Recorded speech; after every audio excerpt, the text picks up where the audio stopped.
Previously on Negative Modifier. Just kidding. This episode is a deep dive into the Cthulhu mythos and Delta Green lore utilized and referenced within the JSL files. Its format is more of a general discussion of themes, imagery, references, and lore, and nothing like a more typical Negative Modifier episode. This episode assumes that you have already listened to all of the JSL files, and if you have not, we highly recommend you go back and listen to it. You won't be disappointed.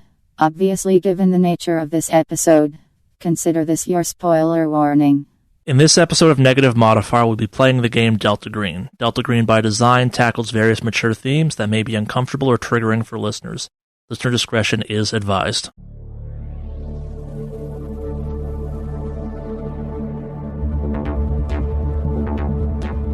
Hello and welcome to our first Negative Modifier lore deep dive. I'm still working on the name for exactly what I'm going to call these moving forward. But yes, I am Charlie, your game master, handler. It's Delta Green, so we're going to go with handler for the time being through all of JSL files, a.k.a. Miss Pine, a.k.a. Charles Xanthus. That's the wrong accent for him. But yes, so I am joined by the host of the Dungeon Designers Guild podcast, Stephen Leviathan, or as you all that have listened to this podcast up to this point will know him as Agent Jotun. And we're going to kind of spend some time walking through the lore of JSL files. Now, before you is this going to be me revealing all of the, here are the points in time where JSL could have changed their fates or whatever? I'm not doing that. The events of JSL are canon. There always have been canon. That's how it was supposed to turn out. I'm not one of those dungeon masters or game masters or whatever that likes to nitpick and be like, here's where you could have done stuff wrong.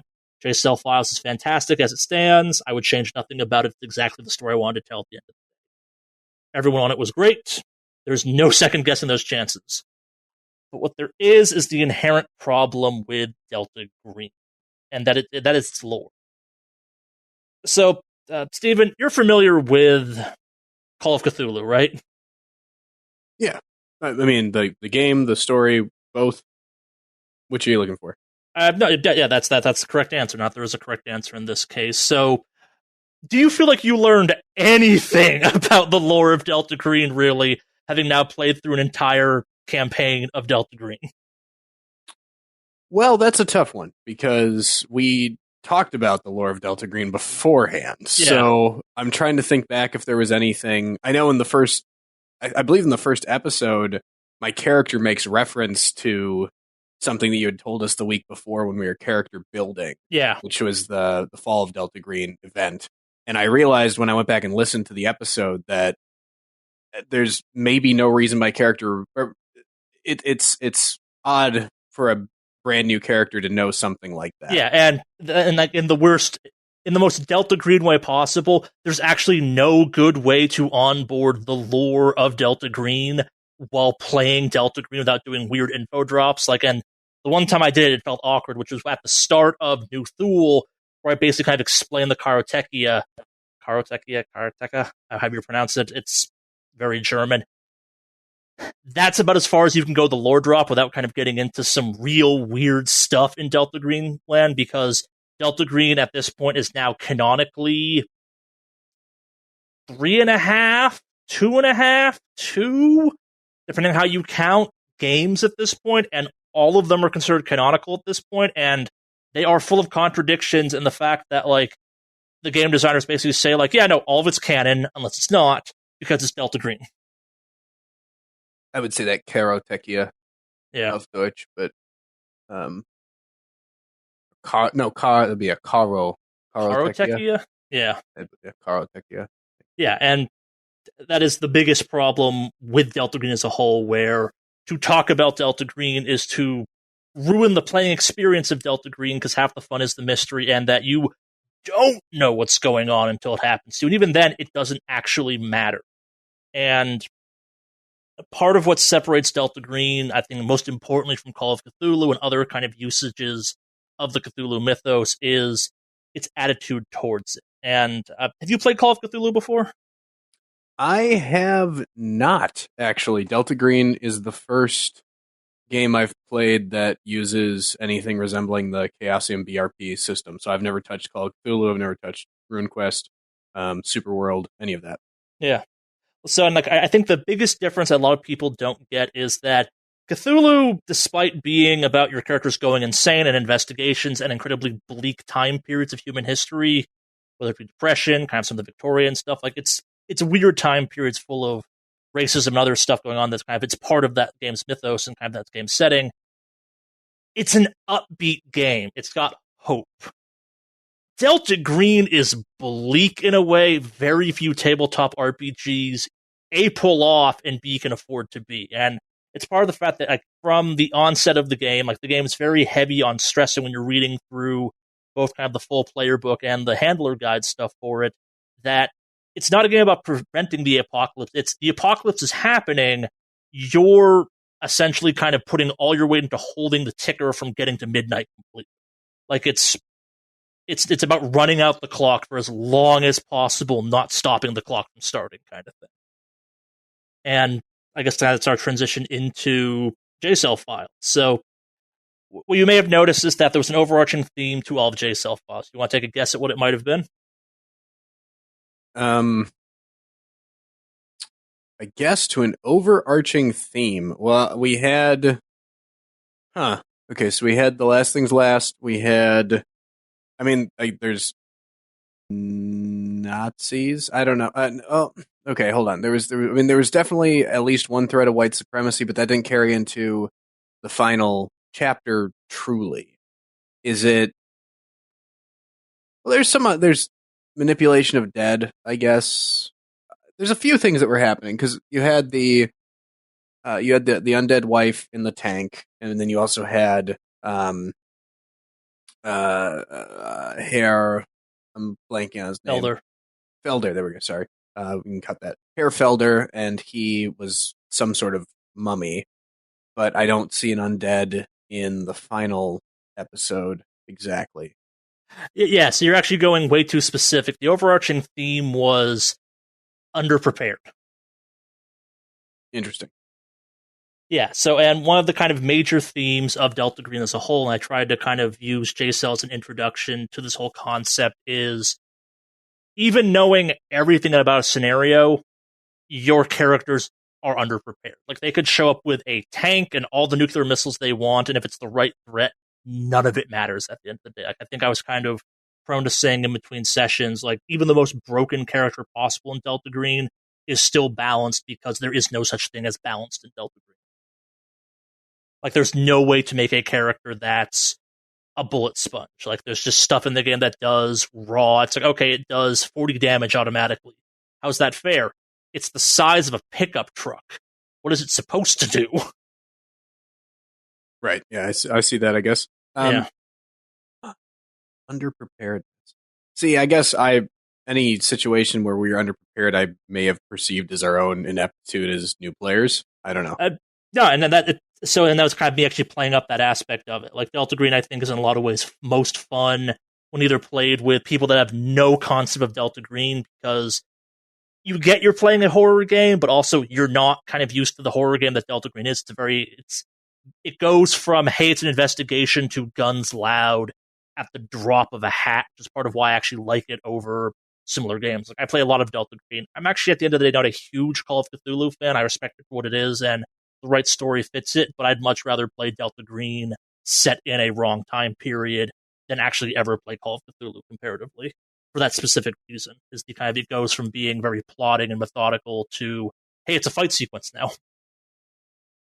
And given my predilections, I would definitely like to play Call of Cthulhu, if for no other reason than to make a comparison between the two. But when I said before I hadn't touched anything BRP, it wasn't from a desire not to. It was from a desire. Yeah, I know. I just haven't had the opportunity. Yeah. So it's the first chance I've had.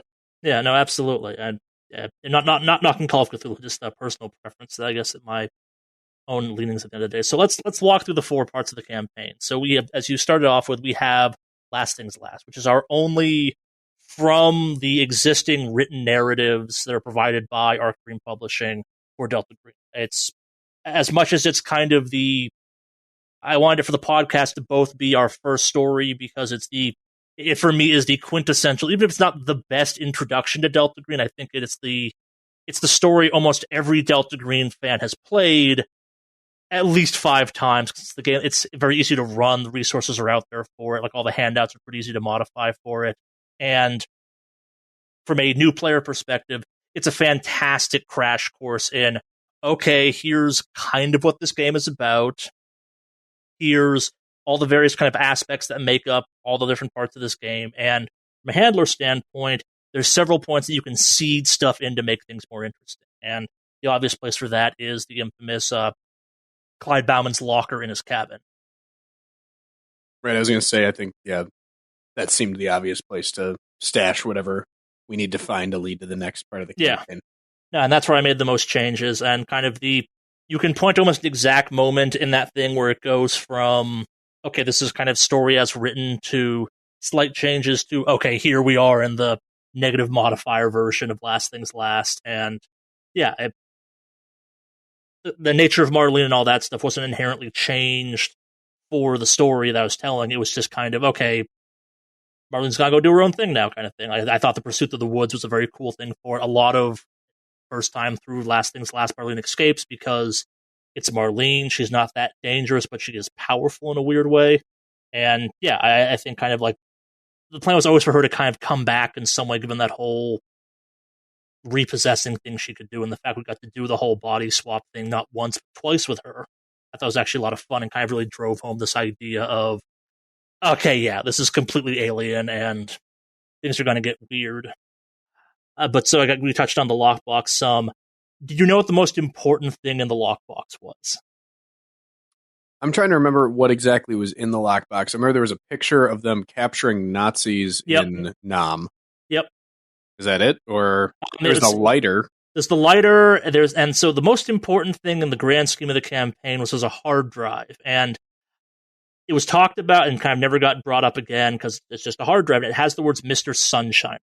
And this is my first kind of big lore dump of Delta Green. So what Delta Green does a really good job of is working with the kind of the Hastur or King in Yellow Carcosa mythos, which we'll get to in larger details later. But there's a modern reimagining of that set of characters called Captain Sunshine, who's essentially a cyber troll version of the King in Yellow. And that was kind of your indication that, like, yes, this was a Karatechia story at its core, but it was also, unironically, a King in Yellow story from the onset as well. Which I am familiar with the King in Yellow, and I should have picked up on that sooner. I think during the final session I picked up on, or one of the final sessions I picked up on, there's a play and whatnot. We'll get into that later, as you said. Yeah. And part of the framing of it was that, like, part of the reason it's 4 scenarios is it's the 4 acts of a play and stuff like that, and they all have their own kind of siloing off, and the big finale is our trip to Carcosa at the end, which, yeah. But yeah, so let's talk about the Karatechia. The Karatechia is a holdover from the older days of Delta Green. By that I mean kind of the Cthulhu using of the kind of the Cthulhu expansion books that the Delta Green averse is based off. Those who don't know what this is, it's using the kind of, I think it's the 7th or 8th edition of Call of Cthulhu. There's a whole set of books that are the Delta Green books that are the original canon for this, that start the reimagining of what the Cthulhu mythos might be in a more modern context. And basically it's this time frame from kind of World War II up to the end of the 90s, but mostly in the 90s. And they're very much of that time. There's some good books in there too. It kind of starts developing the history. It dives very much kind of deeply into the whole idea of, during that time span, the Delta Green organization is outlaws. Like, they're completely illegal. What they're doing is not sanctioned in any way, shape, or form. That kind of changes in the modern setting, but they still maintain that outlaw status. But so the Karatechia are very much of this time, and they are the survivors of the kind of occult SS from the Nazi era. And that's where it gets weird because, well, I love the Karatechia. They are, killing Nazis is fun in RPGs. I'm just going to throw that one out there. Like, killing magical Nazis is ridiculous. And the Karatechia themselves are this bizarre group where it's 3 liches that run the organization. All of them are some version of insane, and for whatever reason, Nyarlathotep has taken a weirdly specific vested interest in them and is taken to just messing with them. And that was 3 liches, you said? Yeah, and they never showed up in our campaign, but the whole idea is that they are basic. So, Thule Society, which is what Felder was part of, that's a real thing. You can go research the Thule Society. It's a real, unfortunate part of German history. Its kind of origins lead directly into the whole kind of SS occultism. Like, it's basically a cut and paste of one thing to another. A bunch of the members carried over, and it goes back a ways. And it's not quite as horrible as the Nazi version of it was, but also it's kind of worse because you can see it. I'm not saying it's the origin for some of the stuff, but like they were literally blood magicians. Like it's an entire insane order of real world. Again, you can go research them. There are books on them. You can go check out libraries and stuff of German racist blood magic users. Didn't work because magic's not real, but very real, and I always found them fascinating, and the whole kind of Karateka linked to them. Like, in a lot of weird ways, they made the Nazi stuff look sane. All right. Yeah. So Felder's of that time span, or of that group, and obviously Karateka gets wiped off as part of kind of 90s Delta Green. They have this... Delta Green has a weird habit of, like, predicting big events that may or may not happen before they happen. So the kind of canonical... So in Delta Green, the Karateka is canonically ended. And ironically, the creators of Delta Green have on record said, maybe we were a tad premature in doing that, but also the ending of the Karateka is basically straight up 9/11 in some ways, written a couple years before 9/11 even happened, which in its own way is just absolutely bizarre. And it's one of the few times in Delta Green lore where it and the various other kind of similar organizations, the Russian one, the British one, and a couple others, finally get along and wipe out the Karateka, who are probably... So I think the reference at one point was actually made during the episode about Brazil. It is where they primarily are.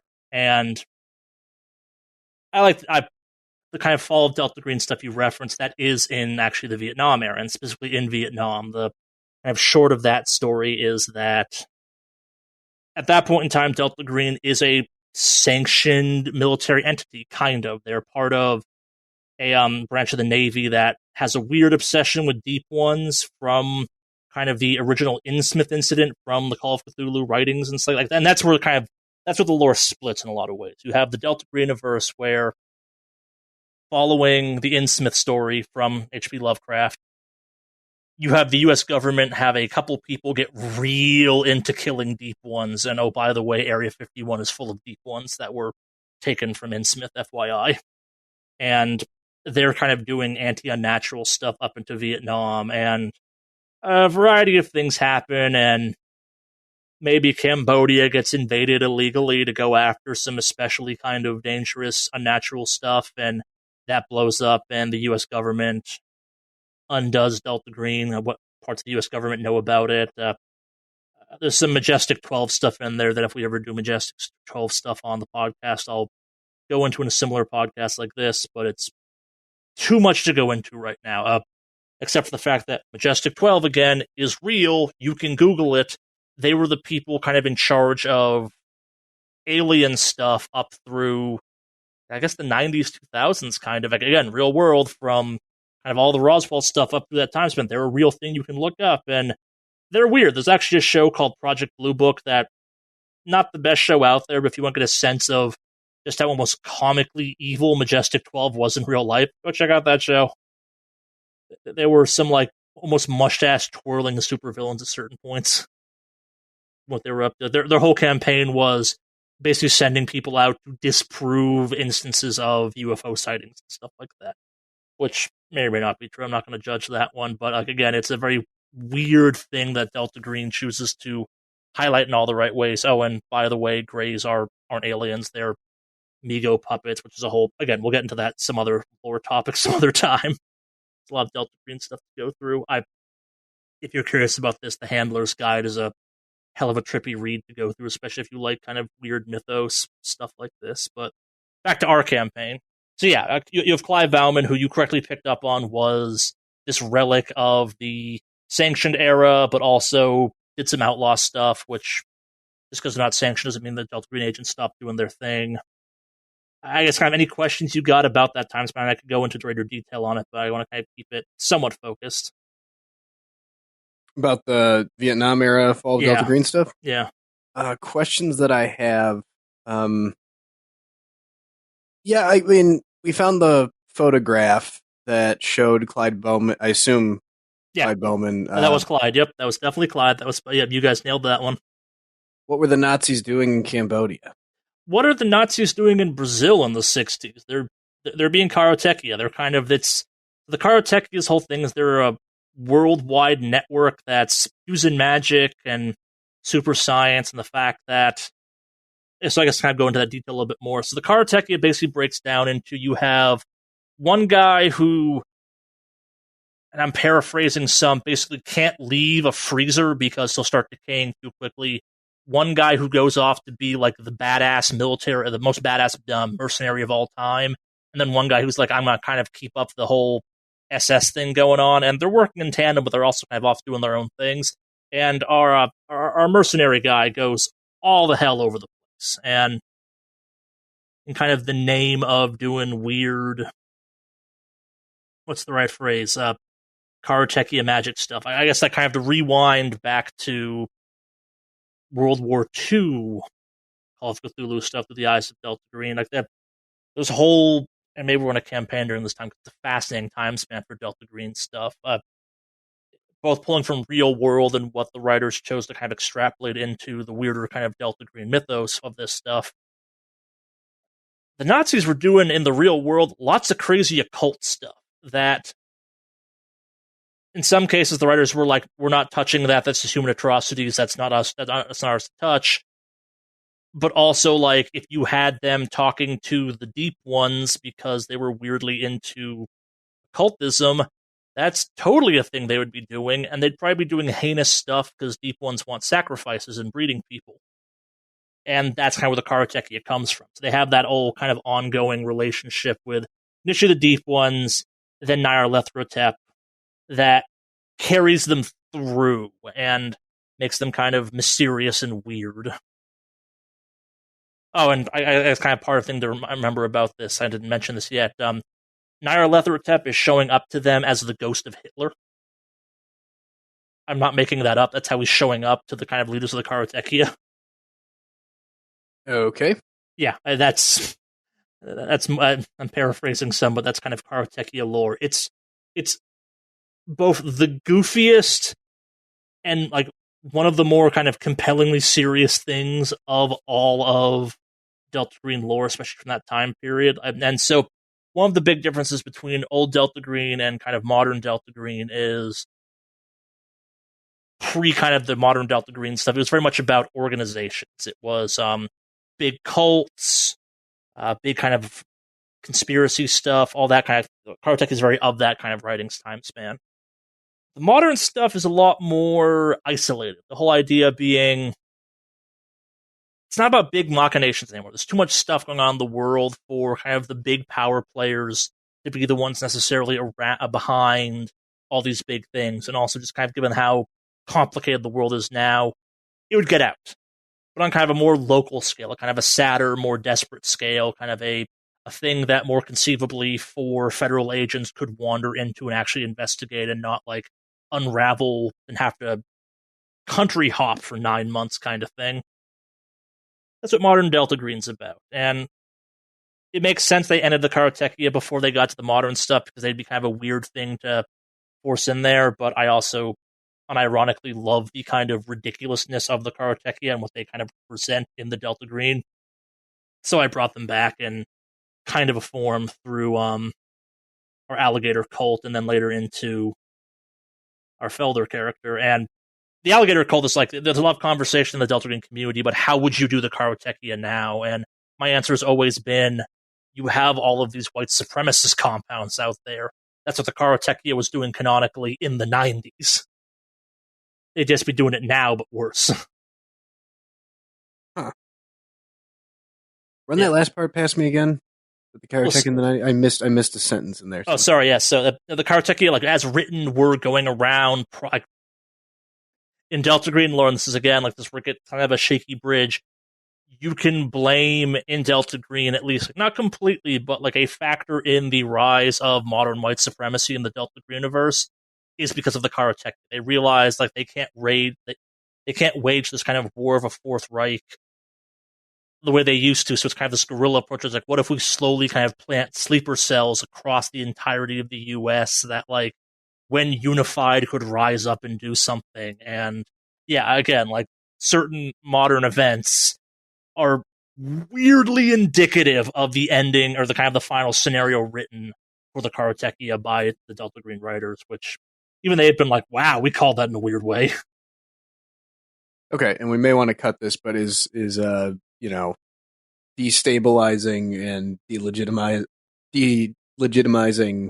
democracy in this country part of that, or? Yeah, it's on there, and this is one of those things where kind of this is written back in the 80s and 90s, back when more of that some of that stuff seemed outlandish to write at the time, so that's why they kind of wrote it more accurately.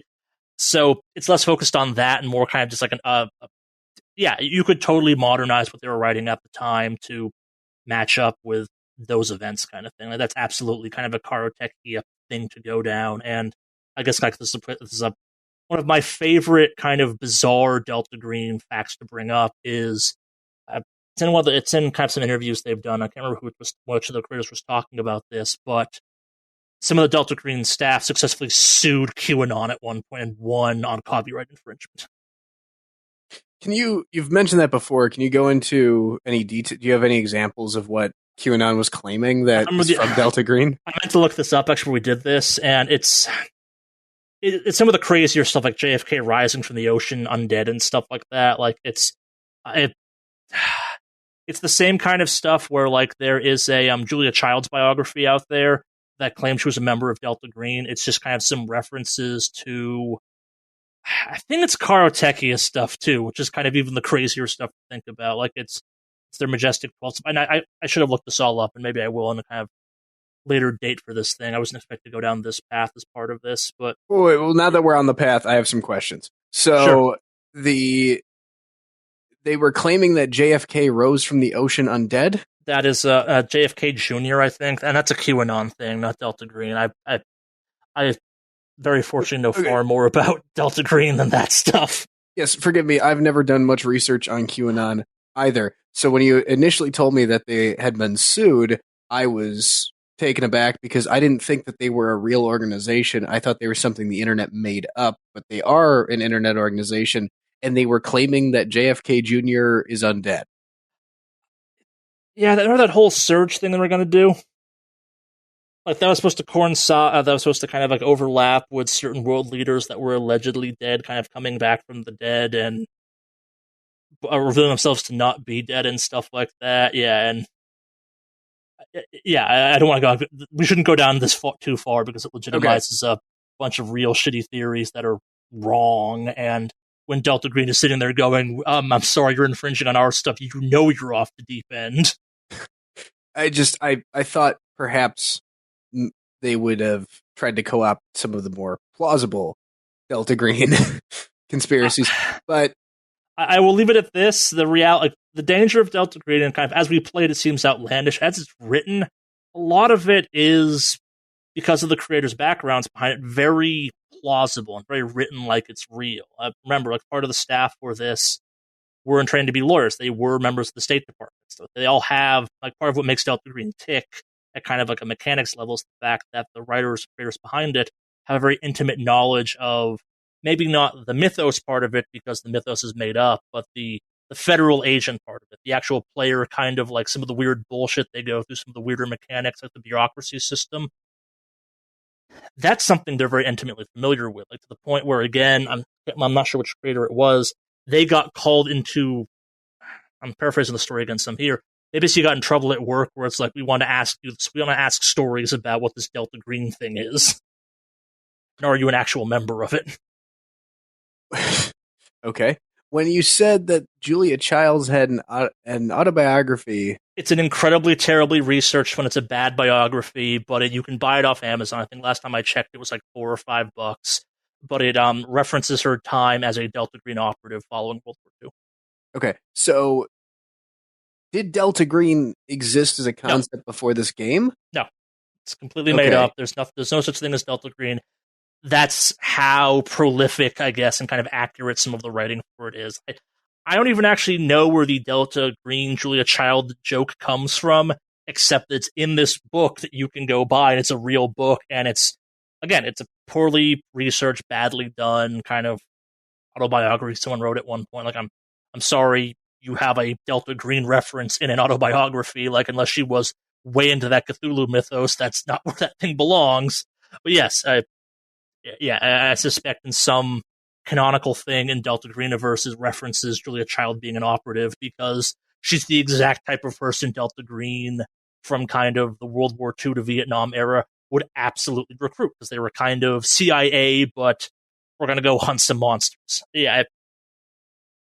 If you go back to kind of the Fall of Delta Green books, which are the Vietnam and kind of earlier gumshoe setting for Delta Greeniverse, they are much better funded, much more legitimate, and both less and more terrifying simultaneously. They are pulling just straight raids and like wiping villages out off the map and stuff like that, because A, they can get away with it because it's a different geopolitical time, and B, because the mythos threats are that much more at that point in time. Like, the monsters are bigger, they're more around, and it's not like one kid in a basement summoning a hound. It's entire village and kind of in worship of a polyp or a something worse at that point. Like, it's people opening portals when they should. It's the Cthulhu scale, where Cthulhu's about kind of, we're going to stop the end of the world. Delta Green's about, we're going to kill the monster that slipped through because it is the end of the world. Like, it's that transitional period where it goes from we're stopping the end, from we're maintaining the end to keep going as long as possible. And I think it's not my favorite version of Delta Green. It's gumshoe, which either you like or you don't. I'm not the biggest fan of it. At the end of the day, I think it does some things well, and some things could do better. But from a setting standpoint, from a lore standpoint, it's very cool. And if you're into this whole Delta Green stuff, I recommend checking out the Handler's Guide from a reading perspective. It is a trip to go through the official history of the Delta Green program. It is extensive and detailed. It would take like 1,000 podcast episodes to go through, so we're not going to cover it here. But yeah, it's a very specific time. That whole kind of era is a specific time in Delta Green that I think is both important to understanding some of the lore parts of it, but completely unimportant to playing it in the modern setting, if that makes any sense. Because it's happened and it's over. And to clarify, when you say that the Fall of Delta Green is gumshoe, what you mean is that it's built on a different system than... Yeah, it is the gumshoe system, which, if you're not familiar with that, it's more of a... it's an investigatory system. There are kind of more combat-oriented versions of it. I'd liken it kind of to Savage Worlds some, where it's more universal. If you understand gumshoe for one game setting, you kind of understand gumshoe for all of the gumshoe settings. Like, all of them have slight variations on the rules, but if you understand it in one, the rule variants are pretty minor, and also you can just kind of pull everything from other gumshoe systems into your preferred gumshoe system, and it's pretty much already ready for you. Yeah, it's some of them, like Knights Black Agents is probably the gumshoe system I like the most, and that's also one of the more kind of action-focused aspects of that. Trail of Cthulhu, I believe, is gumshoe. Yeah, unsurprisingly, a ton of mythos stuff is gumshoe in one way or another. And if I had to guess, I've not researched this, but my guess is that Trail of Cthulhu predates the Fall of Delta Green gumshoe. It's interesting to me from a design standpoint that they chose to create this, to set the game in a separate time period and put it in a different system at the same time. When, I don't know, that wouldn't be my instinct. Is there any particular reason that you're aware of that they chose to do that? Does it lend itself to that era in some way that I'm missing? Yeah, I think it has to do with kind of just how different that setting for Delta Green is. So that era of Delta Green is very specifically either you are... that time span is still kind of dominated by the fact that Delta Green is still a legitimate part of the U.S. military. It has resources, it has helicopters, it has guns, it has money, and I guess I have to take a step back to our full-on lore conversation. Did I ever tell you what the name Delta Green comes from? I assumed that, well, Delta, I mean, it's not Omega, but it is kind of the end. It's a spilling out.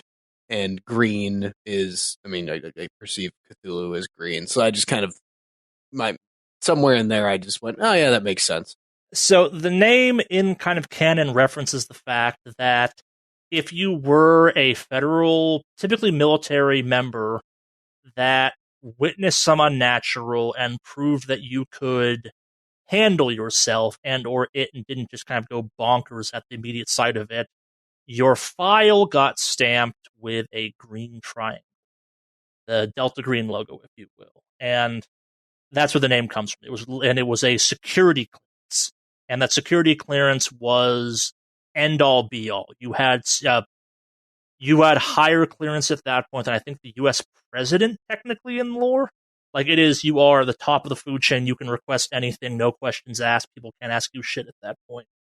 Levels of security clearance. And the fall of Delta Green is the story of that finally kind of that hubris, that kind of attitude coming back and just biting the organization in the ass and it all falling apart spectacularly as is supposed to, I guess. Like the story of Delta Green is very much reminiscent of the playing of Delta Green, which is its spiral down, like it will end in tears kind of thing. Like the Delta Green as the power player eventually spirals down through insanity and hubris to falling apart and going into the dark ages of essentially every Delta Green agent is the Punisher, and then in the modern era, kind of the post 9/11 era, the 2000, I think it's 8 printing on, then you have modern Delta Green, where it's you still have the Outlaws, and maybe the Outlaws right, then you also have the program, where the program is a conspiracy inside the U.S. government to pick up the slack of, hey, there's some monsters about, we have to handle this stuff because it needs handling, and there's no right answer in that case. There's pluses and minuses to being both outlaw and program, as I think J-Cell learned kind of both the hard way and the good way simultaneously. On one hand, you were free of Miss Pine. On the other hand, you had no resources. Sorry, I mean, yeah. I mean, I was the only one that didn't really have a problem with. I mean, she was a bit of a problem. I mean, she was difficult to deal with, but I perceived her as ultimately having our interest. We were more useful to her alive than we were. Yeah. No, and that's kind of, it's the going off the theme of our kind of whole season, the fact that kind of you all picked up on the fact that she wasn't entirely forthcoming with information, and I guess listeners look forward to the fact that in our next season, Miss Pine's a tad more helpful. Because we're doing some different stuff, and we're dealing with veteran agents at that point. It's a different tone. It's a different story we're telling at that point. So, yeah, and I think kind of that's actually a great transition point to moving on to kind of our big mythos topics at that point. We have, throughout the run of this, we had Nyarlathotep show up, we had some serious kind of Hastur mythos stuff, we had some Cthulhu mythos stuff, and you touched on it. I'm actually surprised by this. I always assumed the green color from Delta Green came from the fact that obviously Hastur is very much associated with the color yellow, because King Yellow and all that stuff, and in my mind, I always think of Cthulhu as blue. And this is kind of my headcanon at this point. Delta Green exists where you have the kind of very tangible, traditional, unnatural horror of the Cthulhu mythos, the kind of the monsters, the tentacles, the things that are definable as horrific, and the Hastur mythos, which is much more psychedelic's the wrong phrase, but I can't think of a better phrase for it either. Like it's still got that same kind of aesthetic of the Cthulhu mythos, but it's much more cerebral. About fear, it's about decay, it's about entropy, it's about an inevitability kind of thing, and Delta Green exists at kind of the unhappy middle of where those two things collide. Are you familiar with our Lord Hastur at all? He wrote King in Yellow? Sort of. So, Hastur is Cthulhu's brother. Oh, sorry. I'm not familiar with him at all then, sir. It was jumping to conclusion. No, you're not wrong, and that's kind of where so, yeah, it's like I said, Hastur is Hastur. He is Cthulhu's brother, and where Cthulhu is a very defined, unnatural threat, Hastur is not by H.P. Lovecraft's invention, which I think makes him all the more interesting, technically predates Cthulhu in the weirdest way possible. Like, the name Hastur is out there because The King in Yellow exists before H.P. Lovecraft's work started, and it got incorporated because H.P. Lovecraft was a huge fanboy of The King in Yellow stuff, so of course Hastur came along for the ride. And where elder gods and outer gods and all that kind of stuff, the various kind of deities of the Cthulhu mythos, so we think of the Cthulhu mythos, have their own goals, or at least intentions.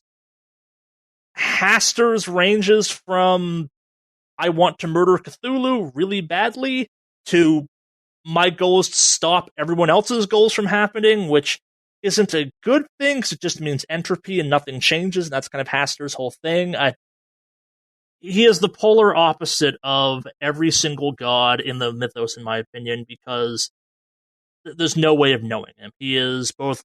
He's my second favorite. My favorite of those things is Yog-Sothoth, which we had our brief interaction with when Agent Jotun tried to banish, or successfully banished, the thing that was Marlene. And I mostly love Yog-Sothoth because he just hates his followers.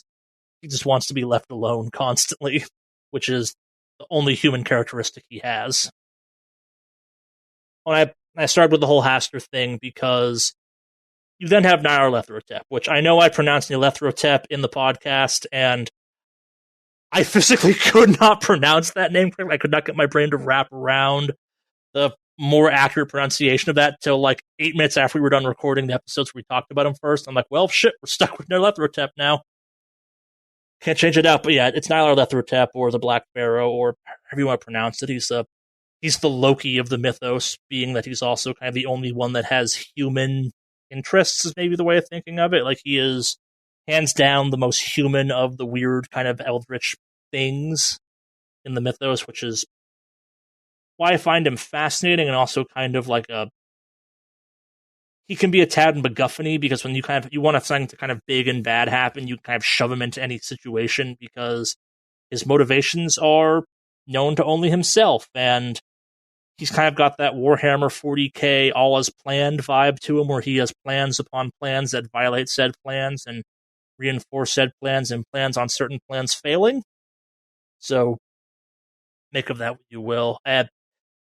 If you've never looked up a picture of what Nyarlathotep in theory looks like, he is one of the truly strangest, I think, interpretations of anything in the mythos, too. He's just kind of this mass of, I don't want to say tentacles, that's what everything is in this thing, but it's more kind of one tentacle with a mouth and hands, which we didn't touch on that version of him because we were doing the Black Pharaoh variant, but yeah, even in his kind of, quote, true god form, he is the most human of the other things.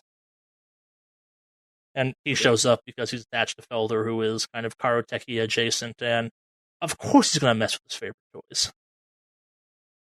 Right, and he showed up in the I would not have I'm familiar with Nyarlathotep, and I just assumed that you were saying it right and that I'd been saying it wrong this whole time.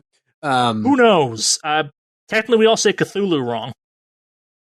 Okay, so what's your take on Cthulhu? Because I've heard 4 different ways. I pronounce it Cthulhu because that's how I've always pronounced it, but I have watched the videos that explain how you pronounce Cthulhu, and it's more like Cthulhu. It's closer to Cthulhu. I physically can't pronounce it correctly, and I think that in the most elder god way possible, not to be able to pronounce this correct. Like, the fact that we have no definitive pronunciation for any of these things, and the fact that I know I was pronouncing it wrong, and you're like, oh, he's pronouncing it right. That's the most Nyarlathotep thing ever. Okay. Yeah.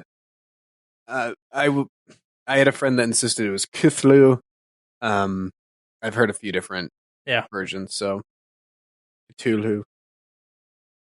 Yeah, humans should not be able to pronounce the languages of weird squid-faced god monsters. Yeah, and there's even an argument to be made they're not even speaking a language. Again, part of what I love about the Cthulhu, the Hastur, just kind of the general mythos in general, is that it, as much as it is about kind of these unnatural god beings that, like, do have some impact on humanity, kind of, how you think about it, they're not really gods. They're just they're just kind of the human branding of a concept.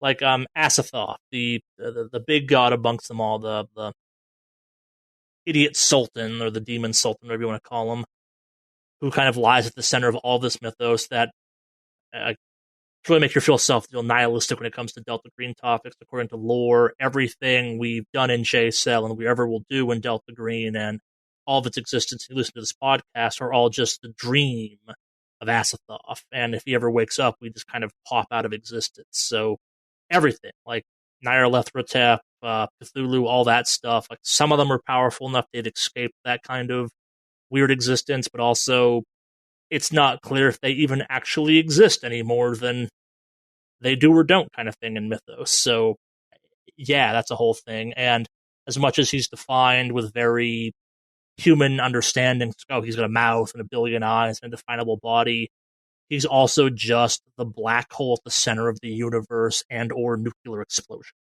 Like, he is simultaneously a thing that is best defined as a constantly splitting giant atom, as he is a black hole, as he is kind of this giant, infinitely eyed demon thing that's asleep for the time being. And all the gods are kind of like that. Shignigaroth, we never got into because she just didn't fit into the stuff we were doing, is the black goat of the forest, but also she's just the force of change and creation and kind of a basic instinct all living things have to reproduce and multiply. She's just into doing it way faster than maybe is safe for other species. Which, yeah, you kind of had that Darwinism applied to a concept and then made that into a god. That's the correct interpretation of that. And her whole kind of slew of monsters that represent her are all types of messed up. And it's weird, like the fertility god of the Cthulhu mythos is arguably, in my mind, the scariest of all of them, just because there's a weird, like, sadomasochism overlap with all of her stuff that is just fantastically uncomfortable to play through. If you're looking for a good example of that, the called Lover in the Ice. It's one of the written scenarios from Arc Dream for Delta Green. I'm not sure if it's the most famous Delta Green scenario, but it's also it's definitely one of the most famous, fan favorite, I guess, because it's a hell of a scenario. It's one of the ones that we've kind of stayed away from running written stuff for the time being, but it's definitely on the list of ones I would run if we were looking to run something I didn't have to write for a change. It's a very good scenario. They have a lot of written scenarios. I mean, they're on Drive-Thru RPG and the bestsellers all the time. Yeah, using the written scenarios. Arc Dream has. I don't like all their scenarios. I think some of them are weaker than others. All of them are great. Like it really comes down to personal preference and how you like to interact with the mythos. I think the only weak one is PX Poker Night, but also PX Poker Night is maybe the one I'd actually say is the best introduction to Delta Green lore in the weirdest way possible, because you're not playing Delta Green agents. You're playing people that will become Delta Green agents. And some shit goes wrong, kind of thing. Like, Lover in the Ice is a fantastic one. Impossible Landscapes is their big, kind of fully fleshed out campaign. Is just a head trip. That is them firing on all 4 terrible, terrible cylinders and maybe adding on like another 8 just to. They didn't have to, but they have like secrets hidden in a book about secrets that the fan community is still finding. That's how like far down their own rabbit hole they choose to go when they write their books. I'm sorry, run that one past me again. So Impossible Landscapes is full of Easter eggs that are secrets that like reveal the true ending of Impossible Landscapes, kind of. Like, so even if you read through all of Impossible Landscapes, like as written verbatim, there is still stuff in Impossible Landscapes you will have missed because there are a collection of coded messages and other stuff you can pull out of it. And I think last time I checked on this, the creators were out there saying that the community had gotten about half of them. Neat. Okay. Yeah. And like to put Impossible Landscapes in reference, you can buy the book and then for another like $5 or something, there's the hey, here's an explanation of Impossible Landscapes. They basically did they did their own version of what we're doing now for J-Cell as a thing for their own book as it came out. They're like, yeah, here's some other stuff you might find useful because oh boy, that book is huge and dense. That's funny. Yeah. I think that's the one that's like hovered around. It's been like number 8 on, I could be wrong. I'd have to go back and double check. But I think that one's, there's a Delta Green book that's been number 8 on it's RPG bestsellers for months. Like, it's just stayed right there. Other books have moved around it, but it's just been in the top 10 in the same spot forever. Oh, no. In the same way that I think reading... and part of why I love Delta Green as much as I do, I'm a huge fanboy for it. I think it is one of those games that I think makes you as a player of tabletop RPGs and as a handler, game master, dungeon master, whatever, better at that role by playing it. And it's because, and again, this is kind of a testament to the weirdos that make this game. Every single book for this game is written in canon. The Handler's Guide, the Agent's Guide, the 2 core manuals for this game, they'll teach you the game, but they are also completely in character. I think like the first thing you can read in the Handler's Guide is a paragraph about how you're an idiot for opening up this book, which is the most Delta Green briefing possible. I think the Handler's Guide, which is this beautiful 300-page history of Delta Green and how to play the game in more detail and kind of stuff you can reference and all that stuff.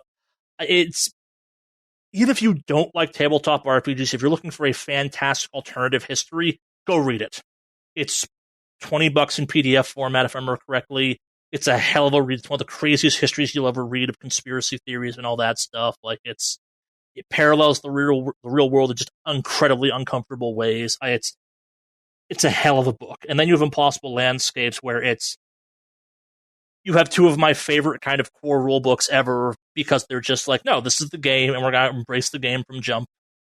Then you have Impossible Landscapes, where Impossible Landscapes starts off with this preamble that you're not sure if it's meditative in character or the creator's actually just being hey, here's the story. And you're I don't know what's going on. And you get to the end of the book and you're okay, what the hell did I just read? Well, a book for a game. Yeah, but what did I just read? Because reading that thing is just as enjoyable in some ways, I think, as playing it, because it's just a hell of a read. And yeah, if you're looking kind of even if you never played Delta Green, you're listening to this because you think our podcast is cool and you want to know some Mythos stuff, go read Impossible Landscapes. It's one of the greatest horror campaigns written, I think. It's not even that horror-driven. It's in the King in Yellow mythos, and that's a whole other kind of side mythos, which, let's just dive into that now. We've kind of we've worked our way up to that. We've worked our way through Karateka, we've worked our way through Narlethrotep, and we're now at the end of J-Cell, which is Limnophobia, which I really enjoyed the fact that everyone went from not getting why I was calling that arc Limnophobia to, oh, we get it instantaneously with the lake. We got a variety of kind of comments from people being why is this arc called Fear of Lakes? And I'm you'll find out. Give it a couple episodes. And immediately it was, okay, that lake is messed up. Yeah. Yeah, it is. Yeah, and we never... So, yeah. Wait, are we going straight to the lake? Are we skipping the... Did you say we're going straight to the lake? Let's go to Limnophobia, I guess. Yeah, let's go to the ending, which is the biggest kind of... That's the point where I kind of poured on all of the Mythos stuff I could into one arc. There was our building up from minimal arc to kind of medium...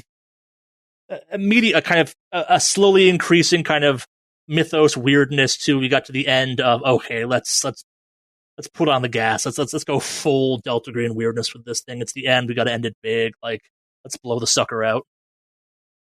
I thought we were gonna do. So I suspect you have lots of questions about that. It's the which you want to go through? Well, I feel like we need to at least mention that you reskinned a deep one as a crocodile. Fair, yeah. No, so yeah, let's go back. Let's go back to the God, what did I name them? The TDC. I still can't actually pronounce correctly what I came up with, and it stands for Witness the Crocodile. Because crocodile? Yeah, Oh, and that's the one where they don't actually have crocodiles in Louisiana. It's alligators, right? Yeah. But in French, is the word the same? Was that the catch? Yep. Okay. I knew there was something like that where I'm just like, all right, we're just gonna it's not worth. All right, like that sounded like. Yeah, that was I thought incredibly that was deliberate. Yeah.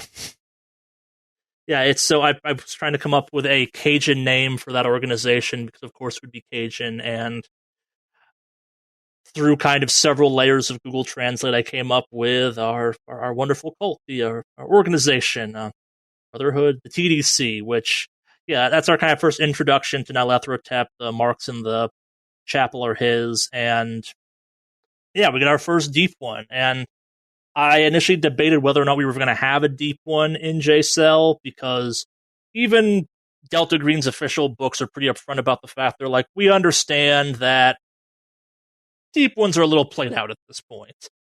It's up to you, the handler, to decide if you're ever going to use them and how do you make them scary. And we recommend changing them as much as you feel comfortable with. And I had the idea of a kind of freshwater deep one. They're typically kind of off in the ocean, and there's no reason there couldn't be an alligator kind of skinned one in Louisiana. I encourage anyone who thought that arc was cool to do more with that, because in hindsight, that's one of the better ideas I've had, because the whole idea of, I call them like shallow ones in my dumb brain. It's just like, I find it unbelievably amusing because their whole thing is they live stupid deep in the ocean, so much so that during World War II, Delta Green was depth charging them because they have a special mandate against deep ones. So the whole idea of Cajun country being infected with them was something I found highly entertaining. And actually, the name Barnabas is a reference to, there's an old game called War Machine, and it's a side and sister game Horde, and there was an army in that was a bunch of voodoo practicing alligators, and one of their kind of big leaders was named Barnabas. So I lifted the name Barnabas and made him our little alligator god in J-Cell. It's also got some biblical connotations, but I didn't take those into consideration. I named it Barnabas. It's a good name for an alligator god, I thought. Yeah, I mean, so are we to assume that the cult named him Barnabas? Or Felder? That was always my assumption. So I guess to kind of go into that, to explain Felder some, because I do think Felder is a fascinating character.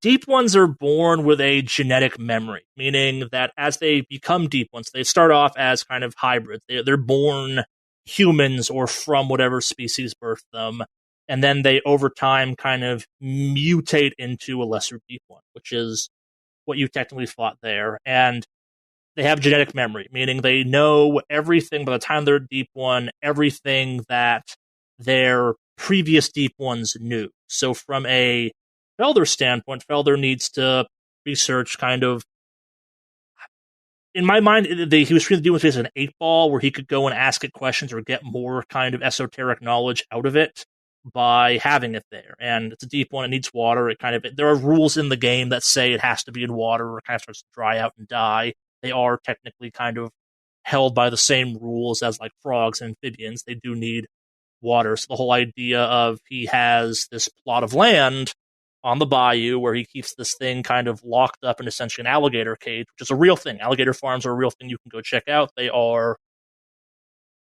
I don't know why more people don't know about them, because they should be their own kind of like subset of insane fears, because shark cage, terrifying. The idea of having a cage of alligators or crocodiles underneath a boat that you just kind of have an access port in the center of to get to, that's some mad person talk right there. And I've been on a couple of those in my life in various circumstances. I think the idea from a keep an elder god there standpoint was a badass idea for this cult to be up to. So there you have kind of TDC and their weird chapel where they are, maybe against Felder's wishes even, worshipping this deep one, because it is, by all measures, kind of godlike by human standards and what's capable of doing. And Felder has it there more as kind of a Ask Jeeves device of, hey, how do I do this? Because it would know, and he's kind of keeping the cult around to keep it alive. Okay. So you said that they have you said a genetic memory. So it's like an atavistic. They remember their not previous lives, but their parents, ancestors. Yeah. All of that memory compounds in one. Yeah. You said they become a lesser deep one, but they come out of another creature Yeah, storage? so in Felder's Zoo, you found a hybrid. So the whole Innsmouth story I referenced earlier is the town of Innsmouth, Massachusetts. You should go read that story. It's a fantastic Cthulhu story. It's, I think, kind of the pinnacle Delta Green story if you're looking into Delta Green from a H.P. Lovecraft writing standpoint. It is a town full of people that are actually secretly going to become Deep Ones. So the way Deep Ones breed is they have kind of a breeding apparatus. The books are always vague about this, where they infect people, they give birth to a hybrid, or they can, I guess technically they can also still change into once you're infected, you can change into a hybrid too, but you're born by all measures human. Maybe you're a tad off looking, maybe your eyes are a tad too big, maybe you have kind of certain genetic manifestations. Remember the descriptions I gave of the various kind of off looking people in the TDC? Yes. They were hybrids. They were kind of half Deep One, or were slowly in the process of becoming Deep Ones. That tracks. Okay.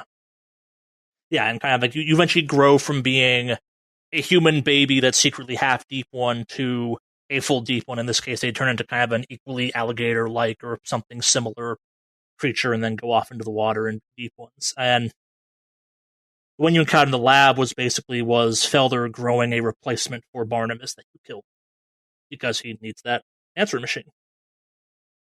Okay, so all right, so that one was made out of an alligator, though, is the idea, right? It could just be that they kind of the ones he found because of the environment grow up to be alligators. Again, like the descriptions for Deep Ones are kind of they're aquatic-ish. They got teeth, they got claws, they got kind of an angler fish headlampy thing going on that's supposed to be kind of a sensory organ or the reproductive things. Nothing in the mythos really defined as what it looks like. People have their ideas and they're useful, but yeah, in that case, it was either evolutionary or just kind of based on environment usefulness. It was more alligator than fish, or more alligator than frog, I guess maybe is the way of thinking of it, or more alligator than Mariana Trench fish. So, would you say the majority of, because Deep Ones originated with Lovecraft, Yeah, specifically, right? I say that knowing that is the Lovecraft mythos, but that there are several major contributions to it that we sometimes don't realize are not Lovecraft, but Derleth or someone else. Are the vast majority of Lovecraft's creatures, as far as you know, nautical or aquatic, rather? big chunk of them. Yeah, the reality is there's not that many true H.P. Lovecraft creatures. There's stuff we think of as part of his mythos because it is, but there's actually, like, if you actually go and like make a full list of all the books, or not all the books, but all the stories that make up the mythos of Call of Cthulhu from H.P. Lovecraft himself, there's not that many of them. There's a bunch, and they kind of all tie into them, and people have kind of since then gone through and grabbed and dragged certain things over to kind of flesh things out. But the ones you get the best descriptions of are typically aquatic, and that's very indicative actually of the time of H.P. Lovecraft. Like, the big fears were space and the ocean, which by all measures at that point in history was just as alien as space. He also lived in New England, where he would have had significant contact with weird shit, or could have had significant contact with weird shit dredged up more easily than, Exactly. say, a Midwesterner. Yeah, weird like stuff myself. comes out of the ocean all the time. Yeah, some of the, like, I think kind of the thing that kind of growing up helped me kind of contextualize the Cthulhu mythos the best is there's a bunch of stories of, I think they're oarfish skeletons washing up, and I don't care how modern and evolved you are, if you saw that on a beach at 1 a.m. in the morning, you just found a sea monster corpse. Like, it's undeniably a sea monster once all the bones fall off, and once it's just the bones. Like, it's not a fish, it's a 40-foot-long snake monster. I mean, even with the flesh on it, it's still probably not the most pleasant thing to find. Yeah, again, like, Cthulhu's kind of driven by the fact that, like, chunks of giant squid would pop up, and without knowing the full whole of what a giant squid is, like, what's this part of? Like, hell, the fact that we knew what sperm whales were and weren't actively terrified of the fact that, okay, it's a giant thing with echolocation and teeth, and we're gonna go hunt it with harpoons. Yeah, that makes sense. That's a great thing to do. Yeah, a lot of his stuff is aquatic. There's been kind of some great stuff in fleshing out the non-aquatic parts of it over time. He fleshed out some too, like the hounds I mentioned earlier, the crystal hounds, the ones that jump through corners. They're very kind of abstractly astral, for lack of a better phrase. They are very much kind of a mental planar thing. Yeah, I guess like either it's very abstract kind of planar concepts or things that spend a lot of time wet is the general kind of H.P. Lovecraft contributions to his own mythos. The other stuff kind of comes from other places. And I think it's also one of those things where kind of just like there's this inherent human, maybe not fear, but reaction to just kind of that imagery of things. Like even Hastur, that is not in any way, shape, or form technically a wet individual when it comes to kind of the mythos stuff, is still this kind of tentacled, massive thing that would look very at home in the depths of the ocean, as opposed to kind of walking around in a field. And so with the deep ones specifically, again, they can transform almost in a xenomorph style. Can they transform other things into themselves, and do they maintain characteristics of those things? Does that show up anywhere else in the mythos? Yeah, actually, so yes. In the game? Yeah, there's some stuff about that. It's not well used, both from a kind of lore standpoint and from a playing standpoint, because the rules are pretty upfront about it. Like so it is possible for deep ones to breed with non-humans.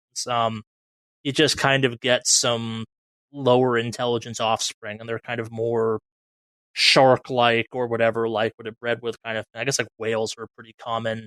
They have a name for them too. They're called like special ones or something, which maybe not the greatest name for them, but yeah, I'm blanking on the exact name. But yeah, there are kind of non-humid human deep ones, and they exist. They're few and far between. I guess they're kind of weirdly revered in deep one society. What that it is, I guess that's kind of one of the weirder parts. There's no reason to talk about that ever in Delta Green context, but the deep ones have a whole society and deities that aren't Cthulhu and cities. Society?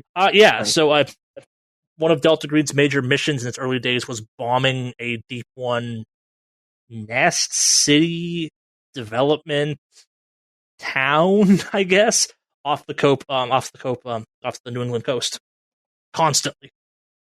Like it's every single one of the mythos kind of organizations, whether it's M-Epic, which is the Canadian branch, or Delta Green, which is the U.S. organization, seems to have one animal or one kind of thing they are maybe not uniquely, but especially interested in. And for Delta Green, it was at least until kind of the modern version of Delta Green deep ones. M-Epic's is Wendigos, for the record. I mean, I feel like, if I'm not mistaken, most organizations in Canada have to deal with Wendigos as a major threat at all times. So that's not Delta Green thing. That's a real thing. Canada is lousy with Wendigos this exact second. Yeah. So. Yeah. Okay, so that's interesting to me. So they, I mean, it's not an actual breeding process. They sort of infect. You said, right? They transform another creature into a deep one. Yeah, it's parasitic, or kind of again, like it's not breeding in the way that we humans would define it, but it's that they impregnate a host with their offspring that breeds a hybrid that then slowly kind of fully evolves into a deep one to spawn their lifespan and then goes off to the ocean. Yeah. Cool. Yeah.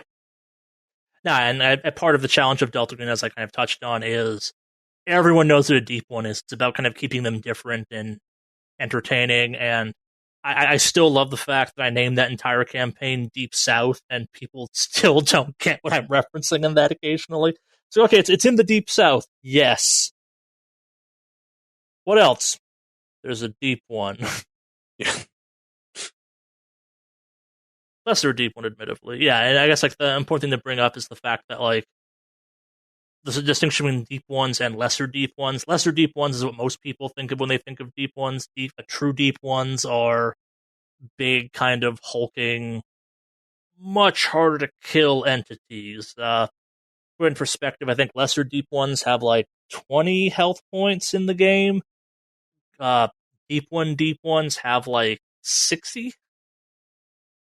They big, and they have armor, and even when you kill them, they may not actually be dead. They're kind of semi-immortal by human standards. You can just kind of mess them up real bad. You can kill them, I guess, too. Yeah, they're like orca size with some frequency. Huh. Yeah. Yeah, and like before we move on from deep ones, I guess, like, and then there's this whole kind of collection of deep ones specific gods between them and Cthulhu. Like that's where Dagon comes from and stuff like that, who is just either a greater deep one or a deep one god or just a massive deep one that has control over that. And I guess, like, for reference, like, despite the fact that Innsmouth is is totally a tale of Cthulhu mythos, the town worships Dagon, not Cthulhu, for the record. Mighty Dagon. Huh. Okay. Yeah. Yeah, again, like, in a weird twist, like, for the mythos that's named after him, Cthulhu doesn't show up that much in the original kind of canonical stories that make up his mythos. Lots of other kind of smaller things. I guess I have any questions about let's go over. Yeah, so if we're done with Deep South, let's move on to Felder and his ilk. I found a terrifying picture of Dagon. Sorry, I didn't know that's what it looked like. I had a different mental image. That's And it may not. horrific. Yeah. Ugh. All right. So sorry. Okay, so after Deep South, obviously we had the Felder incident up in Idaho, in that weird town in Idaho. I don't know how much to. Yeah, if there's our trip much more into to talk New about there. Fool. Yeah, that's actually weirdly, despite kind of a bunch of weirdness happening, that we've already touched on the Karatechia stuff. That's kind of the big overarching thing in some ways of the story that was kept being brought up in many ways throughout the center and even at the start. Yeah, it's the end of a Karatechia story. It introduces Nyarlathotep as kind of just around and chilling and kind of the weirdness that is Nyarlathotep. Felder is Thule. He's got some kind of he's actually a golem. Technically, the things you guys kept fighting over and over was my kind of riff on a golem, which, if you're not familiar with what a golem is, it's kind of a Jewish clay monster, for the lack of a better phrase. I figured, given Felder's whole kind of proclivities, he probably stole that knowledge from someone at some point of how to do that, and had his own kind of messed up version of that going on. But yeah, I think kind of one of the things we touched on some. Yeah. I've been to Prague twice. Well aware of what a golem is. Yeah. No, I think one of the things we kind of touched on was that whole kind of story is full of various kind of things that are associated with like eternal life, like the mushrooms. Will probably come back in some down the road negative modifier stuff, because I just find mushrooms fascinating, and also some of the stuff from that was straight lifted from the show Hannibal, which if you're looking for a show that kind of influences at least how I go about some of the kind of weirder descriptions in the negative modifier stuff I explain, go check out Hannibal. The kind of the tableaus they put together for that show are horrific and just artistically inspired, and I couldn't help myself to kind of there's an episode involving a mushroom grower that I just couldn't help myself not to lift some stuff of that for other things, because it's just the evilest thing possible. I guess what I would want to ask you about is the catalog of the zoo. Yeah. So we went through some of the stuff. I mean, obviously there was just legitimate zombies in there. Yeah. We talked about there was a ghoul wearing a Blind Guardian t-shirt, which is a fun detail.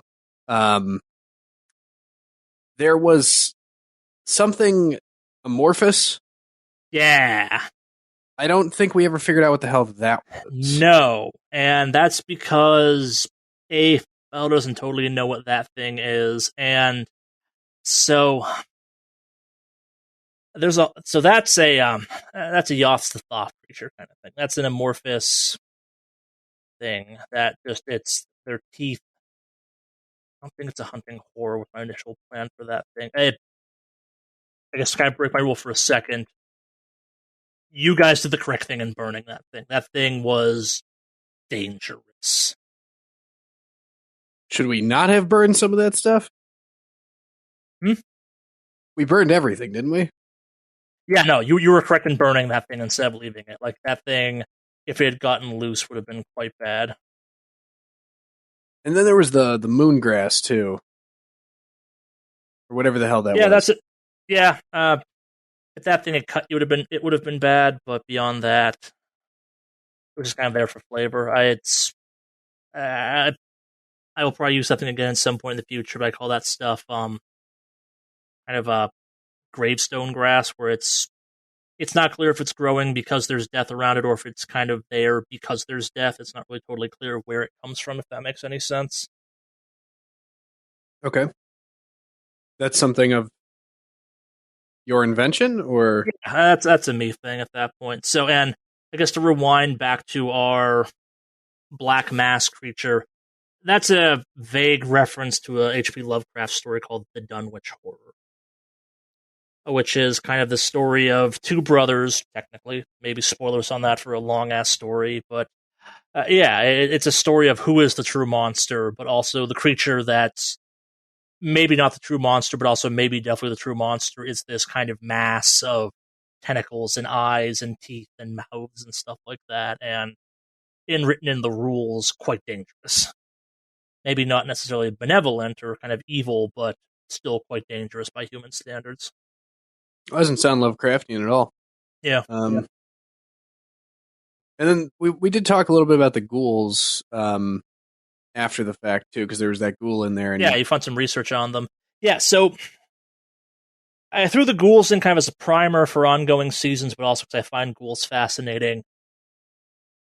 Delta Green doesn't act like this, but there's a chunk, not a big chunk, of various mythos creatures within the Delta Greeniverse and kind of within the Cthulhu mythos and all that stuff that aren't actually dangerous. And if you're going to leave something alive, ghouls maybe aren't the worst thing to leave alive. Like, they're not even inherently harmful to humans. In certain circumstances, they actually might be, well, useful in a grisly sense, because by religious rules, they don't eat living humans. They only eat the dead, and the deader, the better, ironically.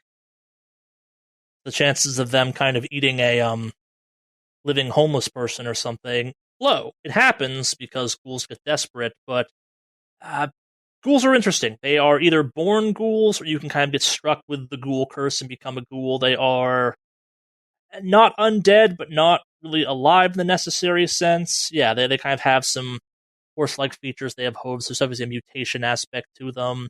They have some inherent magical abilities. They can kind of step into something called the Dreamlands. Well, it's how they get around. I think probably one of the cooler Delta Green lore aspects of ghouls is that there was a giant crowd of them that was living in Louisiana at one point, that during Katrina went on a kind of smorgasbord thing, and Delta Green showed up and wiped them all out under cover of hurricane relief. so when you say they're born ghouls, by other ghouls, Yeah. or by humans? Okay. Both, potentially. Yeah, they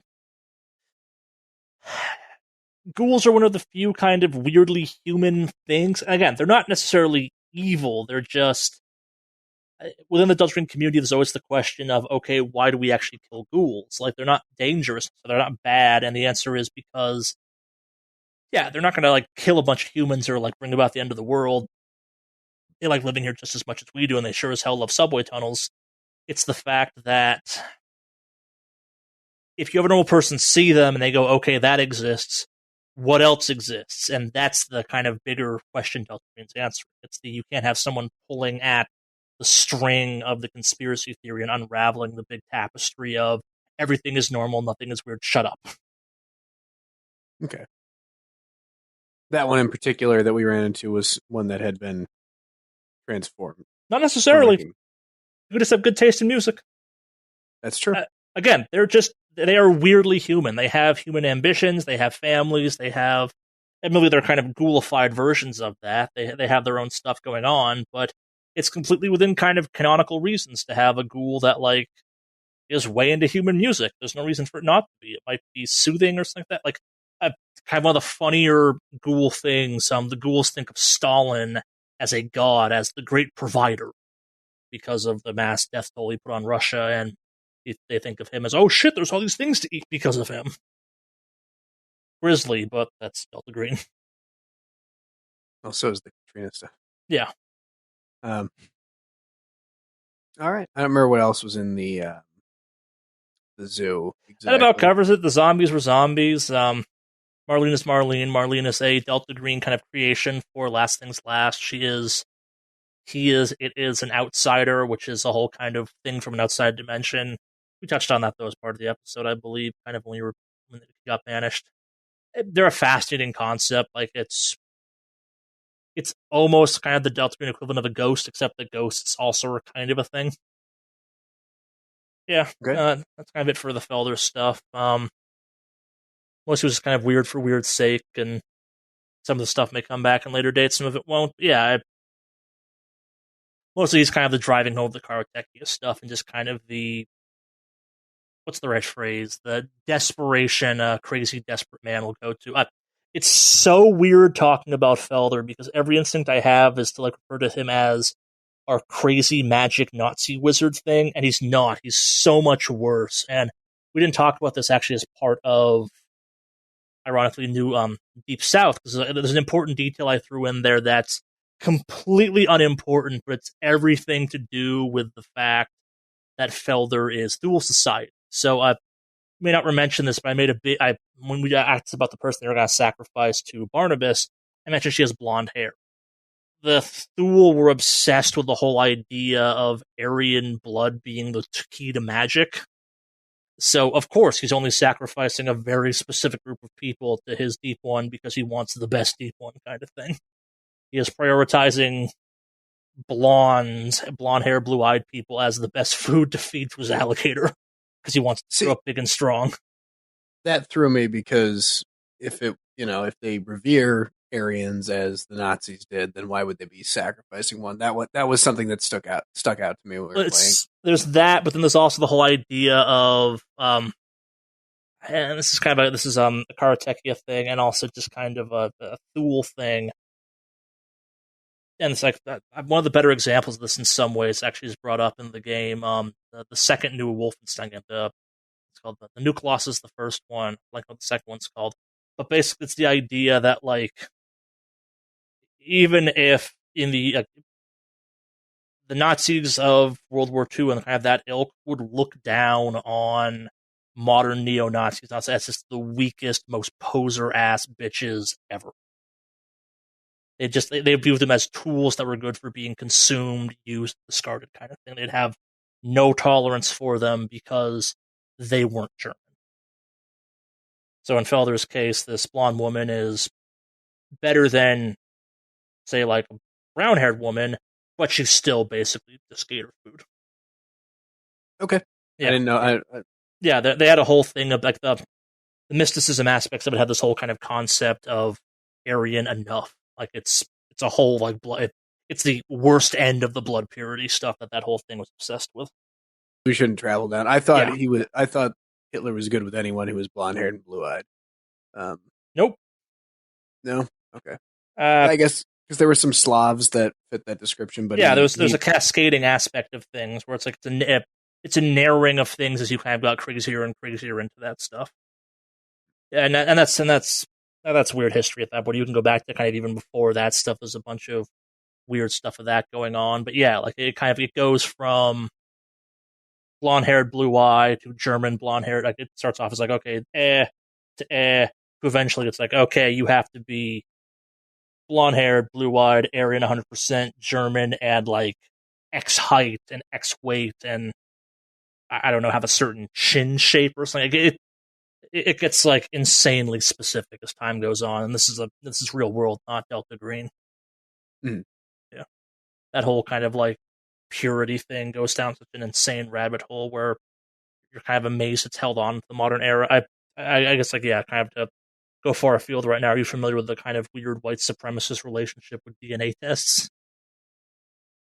No, but I can suss that one out pretty easily. Yeah, there's a trend a couple years back. You had people in certain communities getting DNA tests and then finding out they weren't as white as they thought they were and freaking the fuck out about it and then getting ostracized by the groups they were in, which fuck them at that point, yeah. That's enough about that. Yeah, and that's it.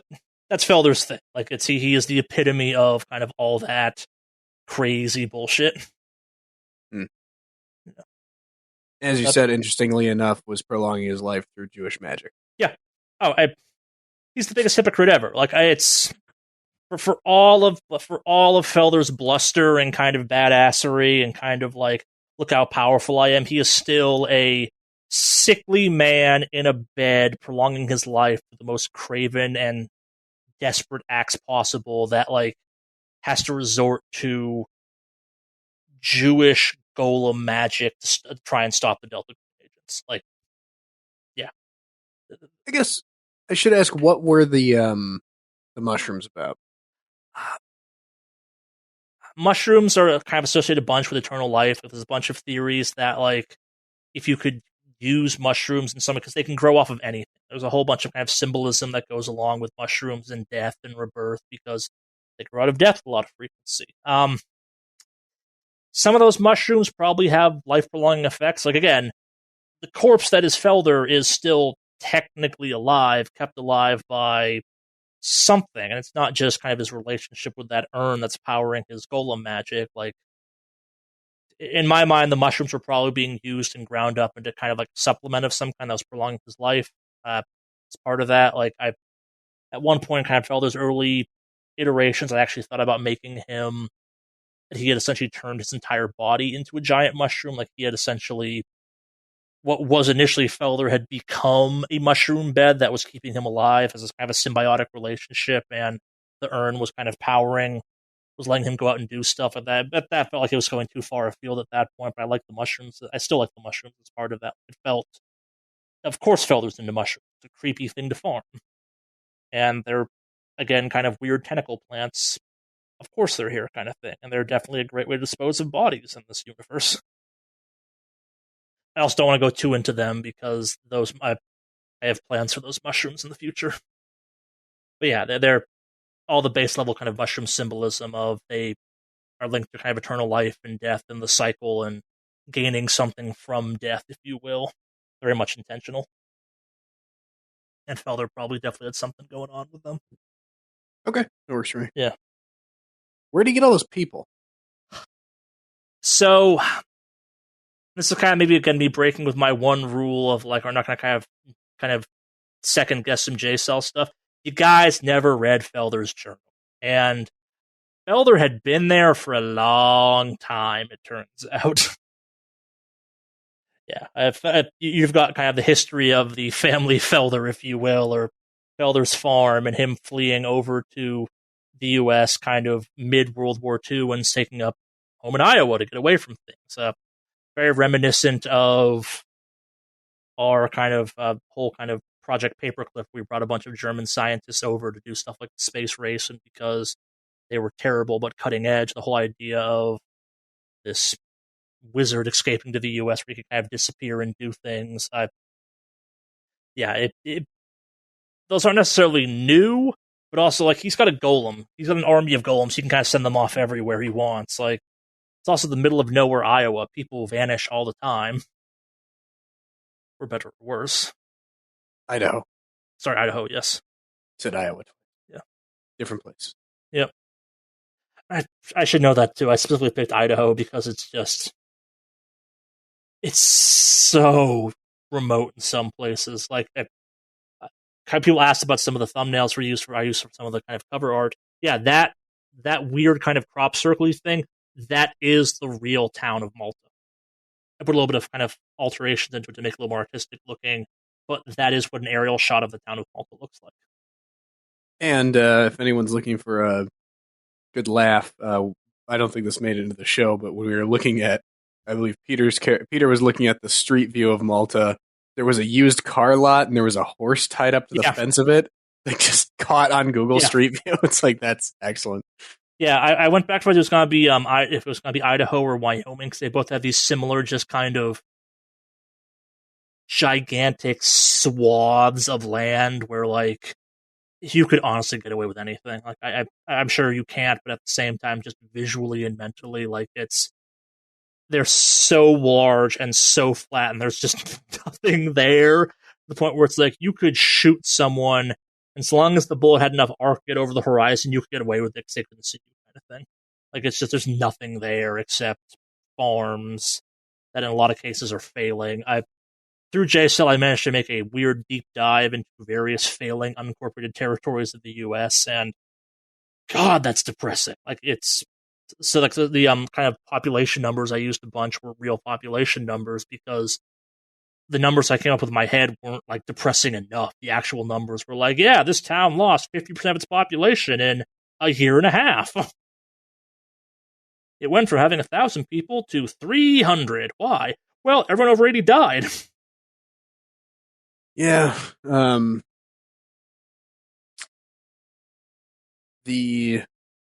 do worry about Middle America, but that's a whole other conversation. Yeah. I worry about small town America. It is a concern. It is inherently depressing to see these little towns, and I, coming from the Midwest, I will see that a lot where I drive through these little towns where I don't know what industry they have. Maybe they're farm communities in some cases, but in a lot of cases, at one point they had a factory. At one point, trains went through there, and that has not been true for a long time. And the generations that remember a life like that are almost gone. And I don't know what happens to those places next, and that makes me sad because a lot of those places are great places. But well, and that's a fantastic transition to Brookville because that is the absolute story of Brookville. Like I spent like 2 or 3 days trying to find a town that had just the most depressing world abandoning its story possible in Kansas, and eventually I found Brookville. And in kind of making JSL, I learned that like trying to mix some of these places up was often harder than finding places that matched exactly what you were looking for, which is tragic in its own way. Okay, so what was tragic? How did you come upon Brookville then? So the process is always simple. When I'm looking for these stuff, I pick a state and then kind of I narrow it in for sort of unincorporated territories, then kind of make my way through a list of those, and eventually I found Brookville. Yeah, again, like, the number I kept throwing around was the fact that the entirety of the township that thing exists in could fit inside of a like a major NFL team's stadium. That's true. Like the entire township, which had, I think it was like 60 different different kind of things made it up, had a total population of 30,000 people, and I want to say almost like 80% of that population lived in one chunk of it. And it was more like, hey, there's this town, and then there's everything around it for a 3-hour drive. That's also technically part of this town because it has to be. Yeah, wait, so it has a 3-hour radius? Basically, yeah. Oh, because it's this doesn't belong to anyone else. Yeah, so it's yours. No, you don't understand the concept of incorporated territory. It's a fascinating nightmare. I mean, I understand. Like, I guess I know what I've seen on unincorporated towns before. I didn't know that they necessarily spanned for miles. I always thought they were just weird places between other municipalities. Well, that's the thing. It's basically like two things happen. Either where it's one of two things. Either it is indeed kind of like, yeah, there's 9 houses here and it's not a town, or in the case of lots of places, they were towns and they degraded down into unincorporated territory. Basically, they proved they could not sustain themselves as towns, and over time were demoted down to unincorporated territory. That's the case of Brookville. Like, it was a hub. It had a train. It was a train stop town. It was a cattle town kind of thing, and population goes down, industry goes down. It loses that town status slowly over time. I'm not sure it's quite an incorporated territory, but it's on the cusp. Like the town you went to ultimately for Deep South, that was again like it was a major town center, and then it wasn't anymore. It went from, it's like, yeah, over the span of like 30 years, it went from having a population of like 5,000 people to 20. Question mark 20. Yeah, I've been to a few places like that. Yeah, they're very real, and they make for interesting settings. And Brookville was kind of a perfect unfortunate town. If someone listens to this podcast from Brookville, I apologize for having Carcosa swallow your town, but also, if you're a fan of the mythos, you kind of get why Carcosa came for your town. Should we just dive into this at this point? I guess we've kind of walked around Brookville and Carcosa and Haster and King and Yellow enough that it's worth diving into this. So I suspect you have a bunch of questions about this one. Sure, if you want. My first one was going to be if you wanted to say anything about the anything more, I guess, about the play aspect of it, and when we're in the storage unit, we can hear the backstage. Yeah, so let's talk chatter. about the King in Yellow, I guess. Okay. So the King in Yellow is it's a collection of short stories that predate H.P. Lovecraft. It's written by one Robert Chambers. It is arguably, definitely the only good thing that guy ever wrote. Wrote The King in Yellow and a bunch of, call them novels to be nice to his legacy, but The King in Yellow is definitely the thing he is most known for. The King in Yellow is a collection of short stories, all that kind of, it's a collection of, I think let's read them off. It's The Repair of Reputations, The Mask, In the Count of the Dragon, The Yellow Sign, the Desmolestes, I'm sure I pronounced that wrong, The Prophet's Paradise, The Street of Four Winds, The Street of First Shell, The Street of Our Lady of Fields, and Rubari. And if you've ever read these, there's kind of a variety of qualities to them, I guess, but they kind of revolve around this idea of the forbidden play. That's where the name comes from. It's the King in Yellow, and it's the story of this enigmatic king that shows up, and it's not really about him. It's the fact that whenever this play is performed, a lot of people wind up dead.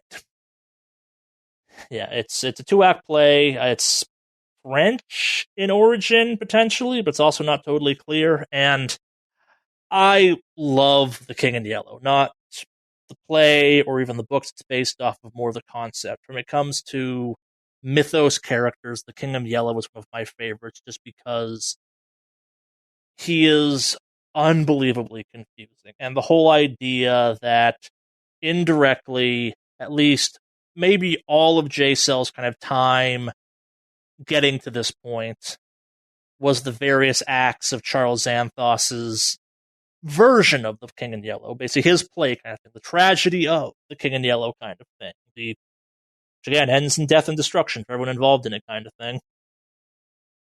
And the whole idea that basically, so our backstage moments, we go to what in my notes was called the yellow box.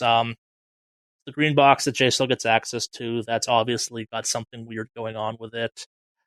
In my notes it's called the yellow box. It's not an official green box location. It is, again, kind of another place made real by the influence of Carcosa and the King in Yellow kind of thing. It's, if I couldn't have added enough, I think it's the fact that it's got a weird number, it's out of place, and it's kind of it doesn't make sense for its location, which is all kind of what this whole mythos chunk is about. It's impossible things, and it was, at least the idea I was playing with at the time, was it was the last kind of moment before the big play began, kind of thing. Maybe all this was leading up to it, maybe this was kind of the intermission, but we were going to hit the ground running, we were kind of going to be full-on Carcosa, we were going to be full-on weird, it was the point where me as the handlers and I kind of finally just kind of kick it into full gear and go, okay, cool, we're doing this. Insanity checks all around, we're going full mythos weirdness, things are going to stop making sense real quick. The rules are going out the window, not playing rules, but the rules that we've been playing with as reality in this game so far are going to start bending in real abstract ways because we're not in reality anymore. And it was me having a theater background couldn't overcome the fact where it's let's have a curtain call. Well, not a curtain call, but let's have a 5 minutes for the agents kind of thing before they embark on the final chunk of J-Cell kind of thing. Let's send them off and sell it. Let's play up the dramatic aspects of the fact that they are about to go into madness personified. It's beyond this point lies madness kind of thing, and let's have some fun with this whole idea of the King in Yellow is just messing with them from the moment they got in Brookville. I did really like the museum exhibits. I thought that was a great touch, and yeah, I really enjoyed that. That was a great idea. Yeah, I think it's one of those ones where kind of it's the, when I wrote kind of J-Cell, it wasn't called J-Cell at the time, it was just kind of nebulous campaign I had kicking around for this, where I wrote for this, and it's one of those, the whole idea was kind of this idea that at the end, you go through what seem like big mythos events, then you wind up in Brookville at the museum at Xanthos' kind of whole shtick, and it's the epitome of you're out of your league. Like, the doors are wide open. Like, it's this whole idea that you've kept these secrets, you're part of this whole conspiracy thing, you've done a good job at being secret, you've done everything right, and then you walk into a warehouse that is apparently also the Louvre, and there's an exhibit waiting there for you, and it's like, hi, here's your darkest secrets. I know all of them. Why? Because I am a god, and there's nothing you can do here except enjoy your exhibit. Yeah, it's you guys. I had a lot of fun playing that out for you guys. Things have to end. I think kind of it was my way of kind of giving a satisfactory ending for, hopefully at least, for kind of J-Cell. Like, you get to kind of see this whole characters come on. Like, in the rooms did change depending on your character. Jackal's whole lighter obsession, or kind of ongoing lighter conflict with jet lag, made that whole kind of thing extra fun. Yeah, I hope the rooms would be cool. I think the rooms came off well. You played through it. I know the ending of J-Cell was a bit of a shocker for everyone, just given the bleakness of it. But I'm hoping that kind of up to the end, people were having a lot of fun with just the inherent weirdness of, okay, yeah, we're in a museum to us. This is strange. I mean, I don't know if there's a better way to just, I don't know if there would have been a better way to have the villain let us know that, yeah, he's just onto us. Like, it doesn't matter. We're hosed. I mean, I had hoped that I didn't know that particular night was going to be the very last session, which was a little. I mean, I really enjoyed the game, so it was a little disappointing. I would have liked to have kept going, not from a story standpoint. It was a solid ending of the story. I just didn't want to. Oh, yeah, no, you never want a campaign to end if it's a good campaign, and Delta Green has the tendency to be a very good campaign, so ending it's always tricky. Yeah, so I think that was a great send-off for the characters and everything. I obviously would have preferred if Jotun hadn't gotten trapped in Carcosa. But... Well, so you want an explanation of that? Because there's a very good reason of why Jotun got stuck, unlike everyone else. So he was the only one that said the word Haster. Okay. Yeah, so let's go full into this, I guess. The Haster mythos is absolutely weird, and it's full of contradictions because it's intentionally unclear if Carcosa, the King in Yellow, and Haster are all the same thing, two separate things, three separate things, two things, and a third thing that lives near the other two things. It's deliberately weird. What is known is that there's a city called Carcosa. It may or may not be Haster. Haster may or may not be the King in Yellow. The King in Yellow may or may not be the only resident in the city of Carcosa. He may or may not be the king of it. He's just kind of the thing that drives it. And it's all about infection. So the yellow sigil that I made a bunch of references without ever saying officially what it was is a thing called the yellow sign.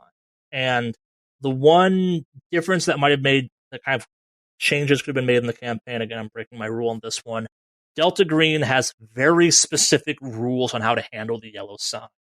And it is actually to straight murder people that have seen it, because the yellow sign is incredibly dangerous and incredibly infectious. You kind of got a taste of that, where once you saw the yellow sign, it was just kind of popping up everywhere all of a sudden. It makes you do bad things, and it's the mark of Haster, the King in Yellow, Carcosa.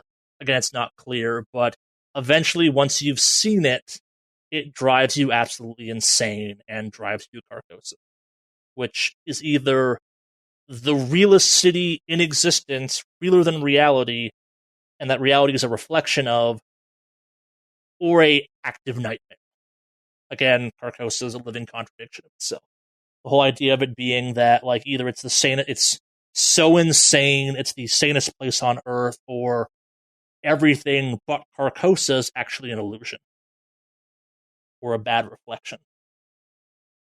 And part of that is the name Haster is unbelievably powerful. Basically, once you've heard the name Haster, you belong to Haster. And once you enter the Nightlands / Carcosa, kind of the space, but the Nightlands are the space between the real world and Carcosa in some ways, being aware of Haster, not a great move kind of thing. Like, he's aware of you, you're aware of him. Even if you don't know what Haster or who Haster is, you're his guy now, just by knowing the name. And I guess to kind of like to explain the ending of Jotun some, Haster, in theory, is in the Lake Holly in Carcosa, the city on the lake. Sorry, Carcosa is a city on the Lake of Holly, and in theory, Haster's in that lake. He may also be the lake. He may also be the city. He may also be the suns reflected in the lake. Again, it's annoyingly vague, but the whole idea was that when you looked out the window that last time, you saw Haster, and Haster got you at that point. Not a good way of explaining that in context of the story, unfortunately. It's kind of just a lore drop you had to get. But you were the only character doing character say Haster out loud. And it was whoever looks at that lake, looked at that lake. He was drawn to that lake. And that's what got you, ultimately. And about the lake, we're going to have to talk about Jumper's arm. Yep. Okay. Just want to go to, should we talk about the arm real quick? Well, I mean, I didn't have any further questions. Let's talk about that arm. Yeah. Let's absolutely talk about that arm. So, technically, Jumper never loses her arm. It just winds up in the real Lake Holly until you guys got out of the Carcosa effective zone, I guess, enough for her to pull her arm back. It was technically always there. It was still always technically attached, and you may remember I asked if anyone wanted to look specifically at the stump. If you'd done that, bad things would have happened, and no one did, so you were smart on doing that kind of thing. But yeah, so if you'd inspected where the arm was supposed to be, you'd have realized that the arm was still somehow there, technically, just not. And that's because, and people are really vibing on the lake. I'm happy people like the lake a lot. But the whole Lake Holly is this kind of, it's the most concrete part of Carcosa in some ways, aside from the name Carcosa. It reflects an impossible sky with impossible stars and suns, and everything about it impossible. So I love that about it. Again, like, I love Carcosa. I wrote this entire thing, and then, like, I think 3 weeks after we started doing J-Cell, Impossible Landscapes got announced. I'm like, shit, looks like I'm ripping off Impossible Landscapes now, but I'm not. Like, I wrote this shit before we got to this, but oh well, cool. And yeah, so when Jumper reaches into the lake, she's reaching into kind of as written, kind of a point where Carcosa and the real world have overlapped. Kind of my hinting at that was the fact that as you're walking through the town, even as you enter Brookville, you're seeing kind of this reflection of Carcosa. You're seeing buildings that can't possibly be there. You're seeing the reality of what these decorations are, which are these kind of entropied and decayed representations of them. That may or not even actually be there, but given the kind of blight that is Carcosa, the influence of the Yellow King and Carcosa and all that stuff, this is what happens to it. And Charles Xanthos is the King in Yellow. No beating about the bush on that one. I hope people got that one for the most part. His name, kind of in abstract terms, means King Yellow. Xanthos is a shade of yellow. Charles is the most common king name, I guess. And it didn't wind up in the podcast, but I thought the fact that you picked up, like, hey, your name's, it's like your name. And I'm like, yeah, I didn't even think of that. It's just Charles, because that's kingly. Yeah, it was their chance. It was J-Cell's chance to interact with the King in Yellow in kind of a meaningful way. And I hope people had fun with that, because he's a fun character to play, because he's just unbelievably evil. And just like, if you'd asked, are you the King in Yellow? He'd have been like, yup. And there's nothing you can do about it. I've done that before too, where it's like you give a character your name and don't even realize that it's also your name, just because it sounds right. Yeah. Yeah. Yeah, like in my notes, I'm like, it's like, good Charles does this. And I'm like, right, that's your name, technically. Like, nope, nothing good about Charles Xanthos. He's a terrible individual, but it's oddly kind of nice. He wants you to come to that festival. Yeah, so, and the lake, and so the Nightlands are a thing from various kind of written Delta Green things where there's a space between reality and Carcosa that kind of acts as a buffer transition zone where kind of the weirdness of Carcosa can spill over and reality of reality can kind of intermesh and things can happen that are not outside the realm of either of them, kind of thing. And the entire town of Brookville is our night floors in this case. That's a reference to the kind of canonical Delta Green first part of Impossible Landscape scenario called Night Floors, which is an investigation into a building that it's 4 stories tall, but night has 5 stories. And I'll leave it at that kind of thing. So either go check that out or kind of interpret what you will. But the entire town of Brookville in this case is kind of this. It's slowly being swallowed by the night floors, or the equivalent of the night floors, the night lands, whatever, into Carcosa, because Carcosa, one of the King in Yellow's things is he just wants to make the city of Carcosa bigger. And there's actually not a lot in Delta Green that would make a town vanish. So I had fun with the whole idea that this interpretation of the King in Yellow, I'm not even sure it's the King in Yellow, it's just a King in Yellow, or a manifestation of the King in Yellow, goes around the world, specifically the US in this case, kind of finding towns that are on their last legs and just kind of gives them that final push into desperation and entropy and madness and just kind of pulls them out of reality into Carcosa and makes them part of Carcosa. And that's kind of where I mentioned kind of the town of Brookville being this perfect thing where just it's, again, apologies to the town of Brookville and its wonderful residents that exist there. I'm sure your town has nothing going for it. I'm so sorry. Like, every industry there has left. Every industry there is kind of bad for it, as best I can tell. Like, it's just the history of that town is this slow slide into this town will not always exist. I'm sorry for that, but as a result, it made it a perfect kind of candidate for the Yellow King to kind of come by and be like, yeah, I can make something of this town. I could use a new suburb to my city.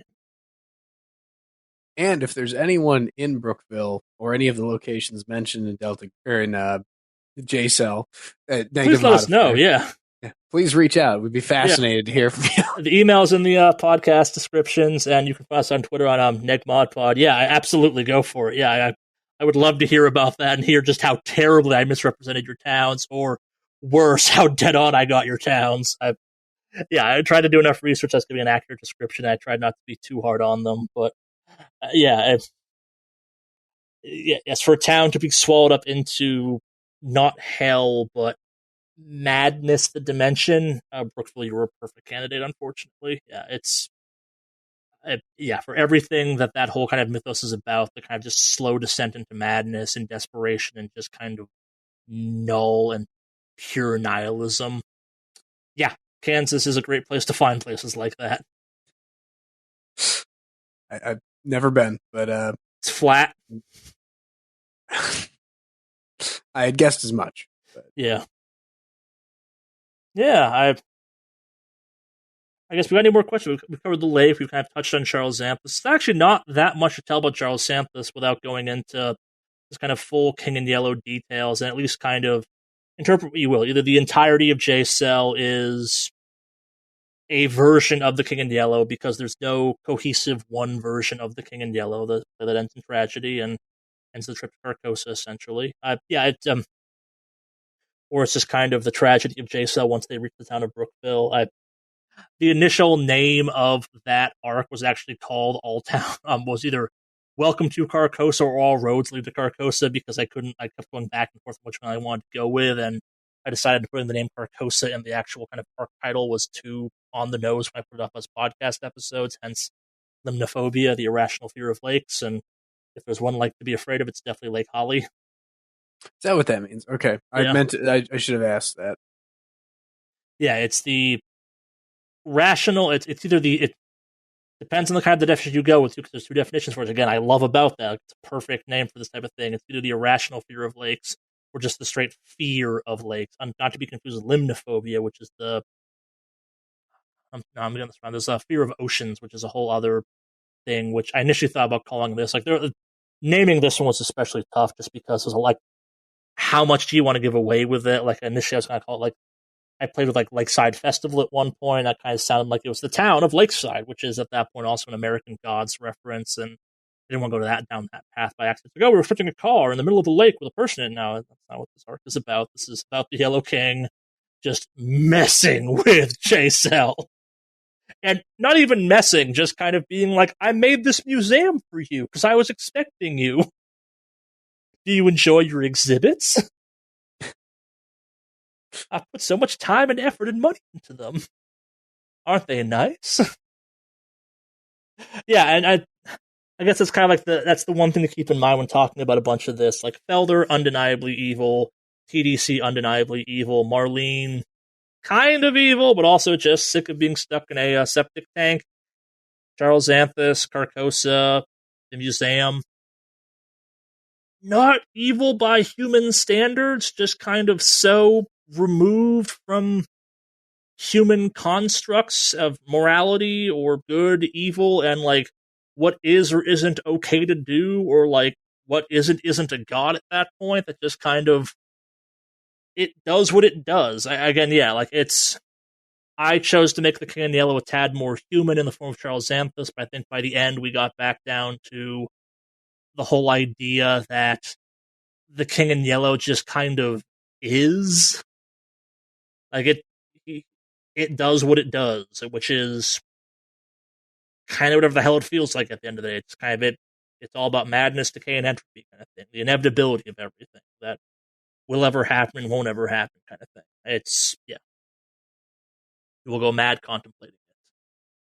And it's all about, part of the themes of the Hastur mythos is that it is artists and stuff like that, so why not have a roving man that kind of brings culture to dying towns as a way to trick them to becoming part of Kirkus? Not even tricking necessarily. I'm sure, like, I have no written words for this, but I'm sure, like, that legally Charles Xanthus goes through the process of owning the town of Brookville, technically.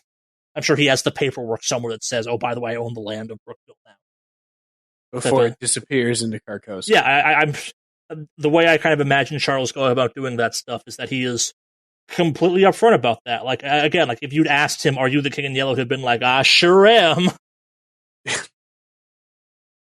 Are you evil? I am not evil by your human standards, but by your standards, yes. Yeah, it's... And part of why Nyarlathotep is in there is because... Nyarlathotep, yeah. Because Hastur at the end of the day is kind of working to undo all of the other gods' things, him and Nylar butt heads with some frequency. Like, I threw him in there as kind of like he's been this kind of ambiguous thing. He's shown up technically twice. He was in TDC and he was definitely in New Thule. And then he's there being like, you guys need to leave right now. I'm rooting for you, but you are screwed. Yeah, that's right. Yeah. Because he even said at the end of the session, like, yeah, we're not going to see him again. That was Nyarlathotep. Yeah. But... yeah, he is the most human of gods, and again, like, he is there because, like, maybe even Xanthus doesn't even know that room is in the museum. Like, I'm sure he knows that the Felder exhibit is there, but the Nyarlathotep annex might not be a thing he knows is even there, and it's him being like, hi, J-Cell, knew you were coming, run. What if we no, just run. Running is your only option right now. You can't fight a museum. Yeah, I like the museum a lot. It's one of my kind of favorite weirdnesses I've come up with for Delta Green in a long time. Again, because it just shows you kind of how cosmically unbalanced the world of that game is. Because, like, not only is this is the kind of big bad of this final arc aware you're there, he's built you exhibits. Like, that's the ultimate power move of something beyond human kind of comprehension. Where it's like, oh, I made you an exhibit in my museum. Did you know we were coming? No? Yes? Does it matter? I mean, yeah, that was a great touch. Yeah. I believe, like, while we were fleeing there, Jackal had a line that was something like, oh, do you think we're in danger? It's like, yeah, they made this flipping museum exhibits about us. Yes, we are found out. Like, so. Yeah, and I guess I kind of take it back to the mythos angle of it. Like, there's a very real chance that, like, yes, Charles Xanthus definitely knew that you were maybe not Delta Green agents, but like you were obviously there to try and stop him, but also like because he is who he is, he's probably like, oh, they're here finally, and they're gonna try and stop me. Oh, good on them. Won't this be fun? Yeah, and that's making him again far more human than he probably is in concept. Like I'm not even sure the real King in Yellow is supposed to even be able to talk. He just kind of exists and is dressed in yellow robes. Like again, like the imagery I threw at the end, where just he's of a kind of indeterminate shape-shifting size of robes and this kind of horrible theater plaster mask thing. The more traditional description of the King in Yellow is this humanoid figure in a robe of various kind of yellow colors that may or may not actually be his skin, and something called the Pallid Mask, which is again just this kind of mask, and what's below the mask is horrifying. Don't want to take it off. That's why I kept dropping little hints about, like, yeah, you keep seeing like his face is like a mask for a quick second there, but it's back to being a face. If you take it off, do you die or go crazy? Or You go what's crazy. The thing? It's so, I guess kind of like a mechanic we were playing around with, which is why we stopped actually caring about when you guys kept busting through your sanity levels as part of the kind of final arc, was the fact that when you're in the night floors, your character can't go crazy. When you're in the night realm, your character, when you emerge, all that sanity loss catches up with you in a big way, but you're not capable of, while you're there, experiencing kind of really disorders, temporary insanity, major insanity draw. Like it's all, you're still losing it, but because of the nature of where you are, there's no such thing as sanity. It's all subjective. Like again, it goes back to this whole idea that Carcosa and its existence is in fact the only sane place in all of existence. Like the only reason you go insane in reality is because it's not real. You're realizing it's not real. In Carcosa, you're just all. Yeah, I think even in the recordings, I flat out say at one point, it doesn't matter at this point. Like we'll handle your insanity losses later, kind of thing. Like, it's like just keep track of them. Like if you dip below a certain point, you're here forever, kind of thing. Which is why our dear friend Charles took Jumper into the museum at the end of it, kind of thing, because she was 0. Like, oh, you're coming with me now. You belong. You're welcome to Carcosa. We've prepared a spot for you. It's a lovely space by the lake. We've been expecting you. Please come with us. And kind of an unfortunate twist.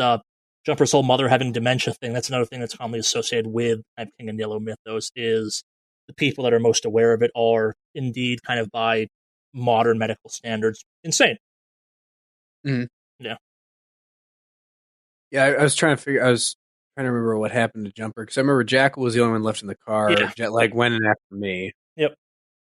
So yeah, you got stuck. Jetlag went back in, and Jumper kind of got carried in by Charles Xanthus after he turned fully into the King in Yellow, because she at that point, like any sanity check she was taking, she was going to lose. She was going to fail, and the cost was huge. Like it was the final check was a big one, and I think Jackal like barely passed it. And I was kind of wondering how Jackal managed to do that well for that long. Dude had an insanely high POW score. It's not a bad strategy for Delta Green. Keeps us sane a little bit longer. Because as you point out at one point, it keeps going down as the sanity goes down. Right. It gets harder. Yep. Which makes sense. I mean, that's a cool mechanic. And that's the same mechanic as you find in Call of Cthulhu, right? Yeah, it's the dice rolling system's a little bit different. Delta Green's a little bit more kind of absolute and pass and failure. Cthulhu has kind of this hard pass, hard fail system where, and it's why I actually like the Delta Green approach more than the Cthulhu one, where you have your kind of skill level, and then you have kind of a matrix of degraded levels of that skill level, where it's like, yeah, if you hit this, you succeed, but if you hit this, you super succeed, but if you hit this, you just super succeed. And it's not, for what that game is, it's a cool system, I guess, but I think in Delta Green's more action-oriented madness, it would feel a tad out of place. Yeah, no. I do have to say, when you first insisted that we play Delta Green, I trusted you on it, but I had no real interest in it just because it was well, why aren't we just playing Cthulhu? Like, what's the difference here? And then you delve in and immediately it's like, oh, they've done a lot of interesting work here to make this very specific setting, but you have a lot of options that they just don't have. They wouldn't have the ability to delineate in Cthulhu in a way that makes sense. As much as it is very deliberately the sequel to Call of Cthulhu, it is truly its own game. Like the whole kind of federal government aspects to the game, I think. Like the simple fact that the classes are your job, I think, and like the whole job system, I think, in that game is fascinating unto itself because you get to learn terrifying things about reality and the fact that like the IRS, the Coast Guard, the U.S. Marshals, and the Forestry Service are terrifying. Mm-hmm. They don't seem it, but their scope of power is. Yeah, I think the game, like, I'm always kind of a mindset where I kind of like, I'm never going to knock different kind of variations or takes on an RPG or settings specifically to exist, but I always like those games to justify why they exist. And like I said at the top of this, I think I like Call of Cthulhu as a tabletop RPG. I don't like playing it that much. I like kind of the stuff that comes along with it. But I love playing Delta Green just because, and I think I explained this to you guys when we first started playing a while back, or at the start of all that madness, was the whole idea that it's one of the few RPGs that has a reason as to why people are in theory talking to you. Mm-hmm. Like it's one of the few RPGs that actually kind of solves the question of why the hell is this random person coming up to me and why am I answering their questions? Because they're federal agents and they're doing an investigation. Yeah, I mean, when you take that kind of weird mindset to other RPGs, you're like, why is this baker talking to us? And not being like, get the hell out of my store. I'm trying to sell this bread. But in Delta Green, it's like, what do you mean I was running anthrax-laced meth out of my bakery? We can look the other way if you tell us what happened in town. Okay. Seems like a gross abuse of federal powers, but if you say so. Mm. Yeah, I think we've probably exhausted what I had planned to talk about through all of this. We've definitely hit all of kind of my mythos stuff we're talking about this. For those curious, the lighter was indeed just a really cool lighter at the end of the day. Green boxes are full of just weird stuff, and the idea of a lighter that just is unbelievably cool, the more people fight over it, I just thought it was a fun idea to throw at them. Like, okay, green boxes are just nutsy. Oh, you want to know what Dragon Bloot did? Yes, that was specifically one of the things I meant to ask about. Yeah. So there's a great Delta Green resource called Greenbox Generator, and I, among thousands of people at this point, have gone through the effort of coming up with weird stuff that you can put in a green box. And well, I kind of hand make most of my green boxes myself because I like them to kind of have some connection to the story or something that may or may not be useful.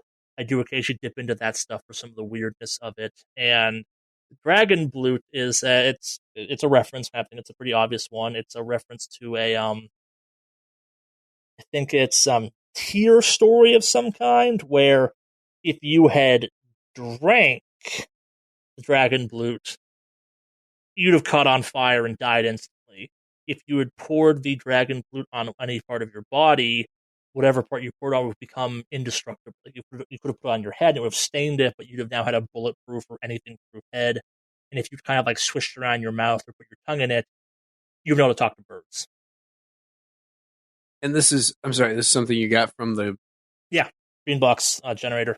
It's a, that's also a thing from the folklore it's referencing, the whole tier story. He does that, talks to birds and shit. All right. Yeah. But you told us that the tennis racket would have been something we could attack with. The tennis racket was ironically, is the most powerful weapon I've ever put into a Delta Green game. It was I think I said it was a 3d10 on attack or something like that. So it had the risk of every time you used it, you had to pass a strength roll. If you critically failed the strength roll, the arm you were playing with would explode. Okay. Yeah, balancing it out at that point. But yeah, anything you kind of like hit with it, like a rock or a ball or something, was going to hit targets for 3d10 damage. No one uses it, so it didn't matter, kind of thing. Like, it's a broken weapon with a potentially very high cost to it. Like, not a failure, but a critical failure, a critical fumble, I mean, would have led to some unintentional hilarity of like, and I had a whole backstory for it too, where just the tennis racket was owned by a man with a killer serve, and when you were kind of channeling through all of that, was indeed his killer serve, but also he suffered a catastrophic career-ending serve at one point that like destroyed his arm, and now if you messed up with that thing or kind of were deemed unworthy by it, it destroyed your arm like it destroyed his. Yeah, no, the guns were cool. The fact you managed to kill something, the fact we got a critical, a lethality roll at all in JSL files, like, those are incredibly rare in the grand scheme of things. The fact we got a couple of those, I thought was unbelievably awesome to have happen. And those were when exactly? We had you got a couple on Felder, I think, which was pretty crazy to have happen. You got one on at the very end of fighting the deep one in Deep South. Okay. Which was just a cool way to end a fight. It's like, oh shit, you killed the deep one with a lethality shot, badass. And in that case, it's still like that was the cool one of like it had immunity to kind of that stuff going on, just to kind of make the fight a little bit harder. You still just obliterated with your giant damage roll on that. And I'm like, okay, badass, that's awesome. Was that me? No, that was Jackal, I think. Okay. Yeah, because shotguns don't have lethality. It's only the machine guns or like assault weaponry that does. The trade-off is shotguns do massive amounts of damage. I got a good shot in with my shotgun. Oh yeah, no, yeah, it's you can technically do more damage with a shotgun than you can like with a max lethality damage from an assault rifle. It's just you, in some cases, have the chance to just obliterate something instantly, regardless of damage, with a lethality roll, which again is something I like in that game a lot. Yeah, because you said we got lucky a number of times. Now, I mean, there were a couple of times that I felt like we probably should have died, and I don't know if you were keeping us alive. But for instance, when I was seized by a golem, I was prepared to murder the hell out of you in every single combat. I guess we're kind of breaking my rule completely at this point. But yeah, no, Felder had an ability that if I could get it to land. So, and again, like in the interest of kind of keeping things just not complete bullshit, Felder had a thing where he could grab you, and if you didn't break 3 by the next turn, he would basically kind of like pour his sandy essence down your throat and explode you from the inside out, and it was an insta kill. Like once he did that, there was nothing you could do about it. And every single time I attempted to get him to pull that move off, I would always fail. And I'm like, I gave myself something. I think I had a 40% lethality on that. I never rolled like less than like a 70 when trying to get that thing to happen. Like, I can't be an instantaneously guaranteed hit if I get this to go. That's be unfair. And I'm like, I want to do this once. It would be so cool to do it once. It's like, oh shit, this is how dangerous Felder is. And like, again, you're fighting a dude made of sand. He's not constrained by human concepts of fighting. He can just pour himself down your throat and blow yourself up from the inside out kind of thing. And for the life of me, I could not get it to go. And you guys were just like hitting him for massive damage. Again, like the guy has technically infinite health. He just has to reform after a amount of time. But you guys were hitting for just huge chunks of damage. He has no armor because he's sand. Like, he wouldn't bother putting on armor. Good point. Yeah, it's to the point where if you asked me the question of was the clothing Felder Golem was wearing sand, I'd be like, yeah, I think it was actually. Like, his entire being except the gun and the sword, probably sand. It was just kind of him shaping sand into a reflection of what he thinks he looks like. Okay. Yeah. So yeah, because when he had me, I was pretty sure I was done. I thought you were too. I really did. And I had like my second character, in the back of my mind and everything, but I'm glad that. Oh, yeah, no, I can point to a couple points in time where I was convinced we were about to have a player kill. When Barnabas shot out of the water and, again, missed the lethality roll, like, still hit Jumper for some damage, but I was convinced she was about to just get shredded at that point in time. Again, kind of high lethality rating on that attack I gave him, because he has like a dive bomb attack, essentially, kind of for that exact moment kind of thing. Didn't get that to land and couldn't get to land again. Thought Felder would get one of those things off, and then there wasn't anything to actually fight in Limnophobia at that point. It was just kind of the crazy ride of Welcome to Carcosa, and it's like, yeah, no, I guess we're just doing. I didn't expect for any of you to be here. I was expecting to be like, oh, and here's the Jumper exhibit for your comrade. That's dead. Well, it didn't work. Yeah, I had a whole thing prepared for each one of your characters to be dead at that point. I'm like, I don't need any of these. Cool. I thought there'd be way more museum exhibits. Yeah, no, it's as much as I talk up Delta Green's lethality ratings, it's more that there's the chance to die around every corner, and admittedly, like, yeah, by the end of the game, 3 of you went completely insane kind of thing. Like, you got hit pretty hard, you did get kind of one insta-kill. Like, again, like the Lover in the Ice I mentioned, there's an artifact in a green box in that thing that is capable of insta-killing a character. Like, it can straight up murder you. The same way the dragon blue could, if you had drank it, you would have died, because you got engulfed in flames because you drank dragon blood. You idiot. Mm-hmm. Yeah. Yeah, it's that kind of stuff, which is it's more of a mindset of, I guess, in kind of your more traditional RPGs, the whole idea of, hey, here's a thing that if you consumed, it would kill you instantly. You didn't warn me. Why are you drinking a mysterious liquid in a green box? That's on you. Yeah, that wasn't something I could have justified from an RP standpoint, Yeah. so I didn't. Yeah. But then you drank special rations. They were harmless. It's the best goddamn meal you've ever had. Special rations. I did enjoy this. That was good. Yeah, the green boxes, I think, they're a fun kind of way of just both messing with players and also just kind of throwing in some fun, just, I can't make a campaign out of this or a kind of a scenario out of this, but like, here's a weird idea I had. Like, I've played some games where, like, green boxes, like, you open up the green box, it's just full of Jack in the Boxes, and you're like, nope, not going in there. But there's guns in there. I'm not going into a green box full of Jack in the Boxes. Why? Just no, I don't care if they're all completely harmless. It's still full of Jack in the Boxes. And that's a nightmare waiting to happen. Yeah, like there's examples of green boxes where it's like, you walk in and there's a person like nailed to the wall, and they're like, hi, how's it going? You want to come down? No, I'm good up here. You in pain? Immense amounts of pain. How long have you been here? What year is it? Oh, I've been here 30 years. Cool. You didn't want to come down? No, bad things happen when I come down.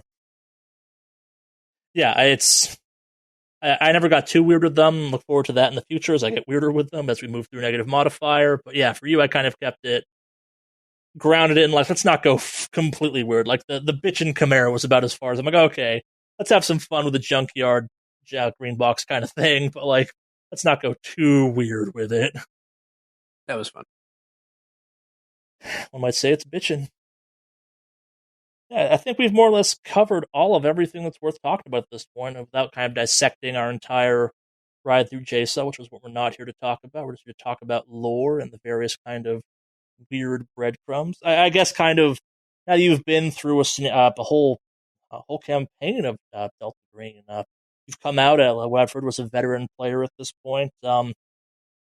Obviously, I'm not going to tell people these things. It's really fun as a handler to watch people just kind of grasp a Delta Green as you're going through it. But I guess, like, from a kind of like just the game itself, what is your biggest takeaway having played through just kind of a variety of different settings for it kind of thing? I tried to do a variety of different missions of sorts to go through with the. I mean, you had your kind of official bug hunt, which was the Felder thing. You had Last Things Last, the quintessential first Delta Green thing, and you had okay, these guys are obviously lying to us, but they're too stupid to pull it off. And then you had Carcosa. What's my biggest takeaway? Yeah, you've played some other games, I guess, like, what makes Delta Green, I guess, in your book? And maybe it's not, and maybe it's just, it's more streamlined Cthulhu. Well, again, I don't have a comparison for Cthulhu, a good comparison for Cthulhu, because I've never played it. If you want to run at any point, I'd be more than happy to play it, or find somebody else to run it. My first takeaway was that there's a lot to this game, and there's a reason that it's so specific, and that's because there was a lot to delve into. There's a lot of character options that I thought were very interesting, things that wouldn't have occurred to me. Which is, again, when I started, it's like, well, why have this game when we have Call of Cthulhu? It's because we can go into a much more detailed realm with this game. I mean, it started as kind of an expansion to Cthulhu, so that makes sense. But another big thing that occurred to me, though, it's I don't I I haven't ventured out of D20 as much as I would have liked, and how similar it was to how familiar certain things were, the skills lists and things like that. Obviously, it's not the same skills that you find in D&D, but that was something that really spoke to me was, this isn't like a different language. It's just a different die mechanic. Yeah. And this makes a lot of sense. It's one that makes a lot of sense. The abilities are mostly the same. And there's some interesting things. The sanity mechanic, which we talked about a lot, makes sense. That all adds up for me. I think it has a lot of potential, and I think just giving you a more structured... I don't know what I would do for a Call of Cthulhu campaign. I've never played one. I don't know what sort of topic I would write, but having the sort of grounding aspect of all of the characters are in some way related to or most of the characters are in some way related to the federal government, and these are sort of government operations. That leads to some ideas. That leads much faster than just the openness of Cthulhu. Yeah. So it's a really cool game. I see why you love this game. I see why a lot of people love this game. There's a lot of buzz about it.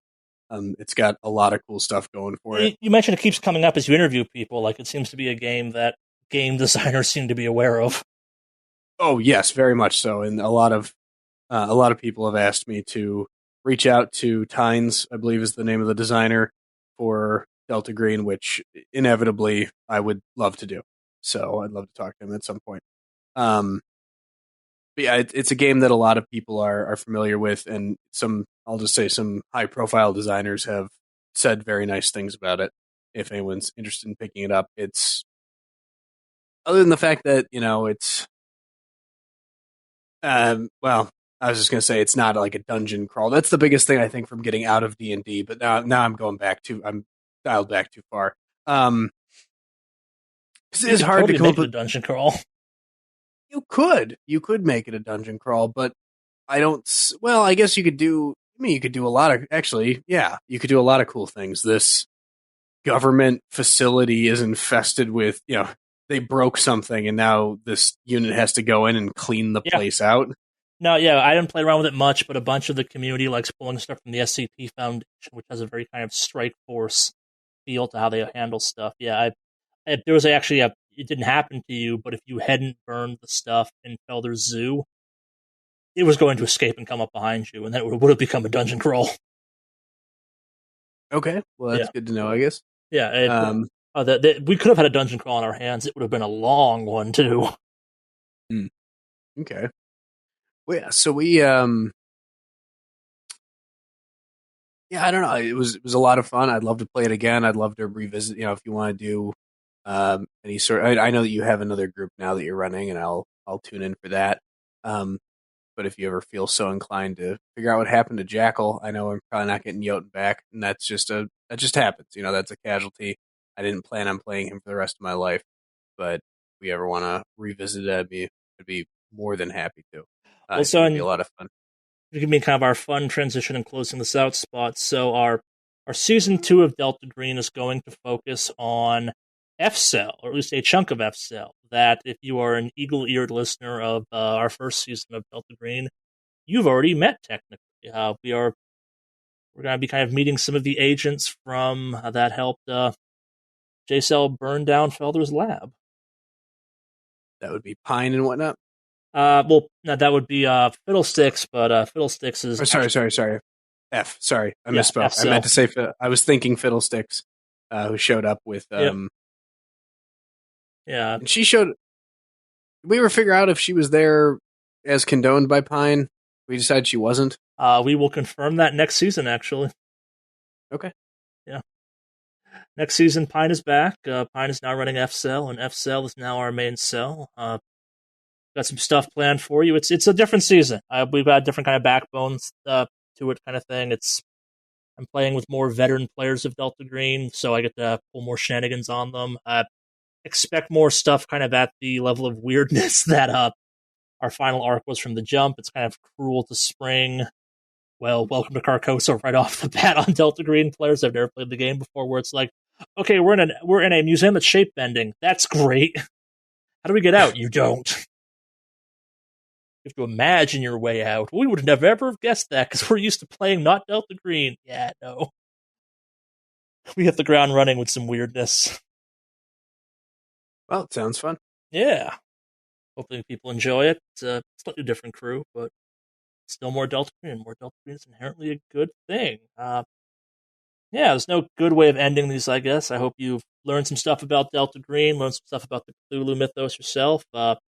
Again, if you have follow-up questions about JCell, you can reach out to us on Twitter or email. It's down in the show notes for both of those things. I'm very active on both. We like hearing from people. But yeah, no, this has been our first kind of lore deep dive of a Delta Green campaign. Look forward to one of these every time we do something or a campaign worth kind of deep diving on. But yeah, hopefully you enjoyed. Hope you enjoy next season. Later.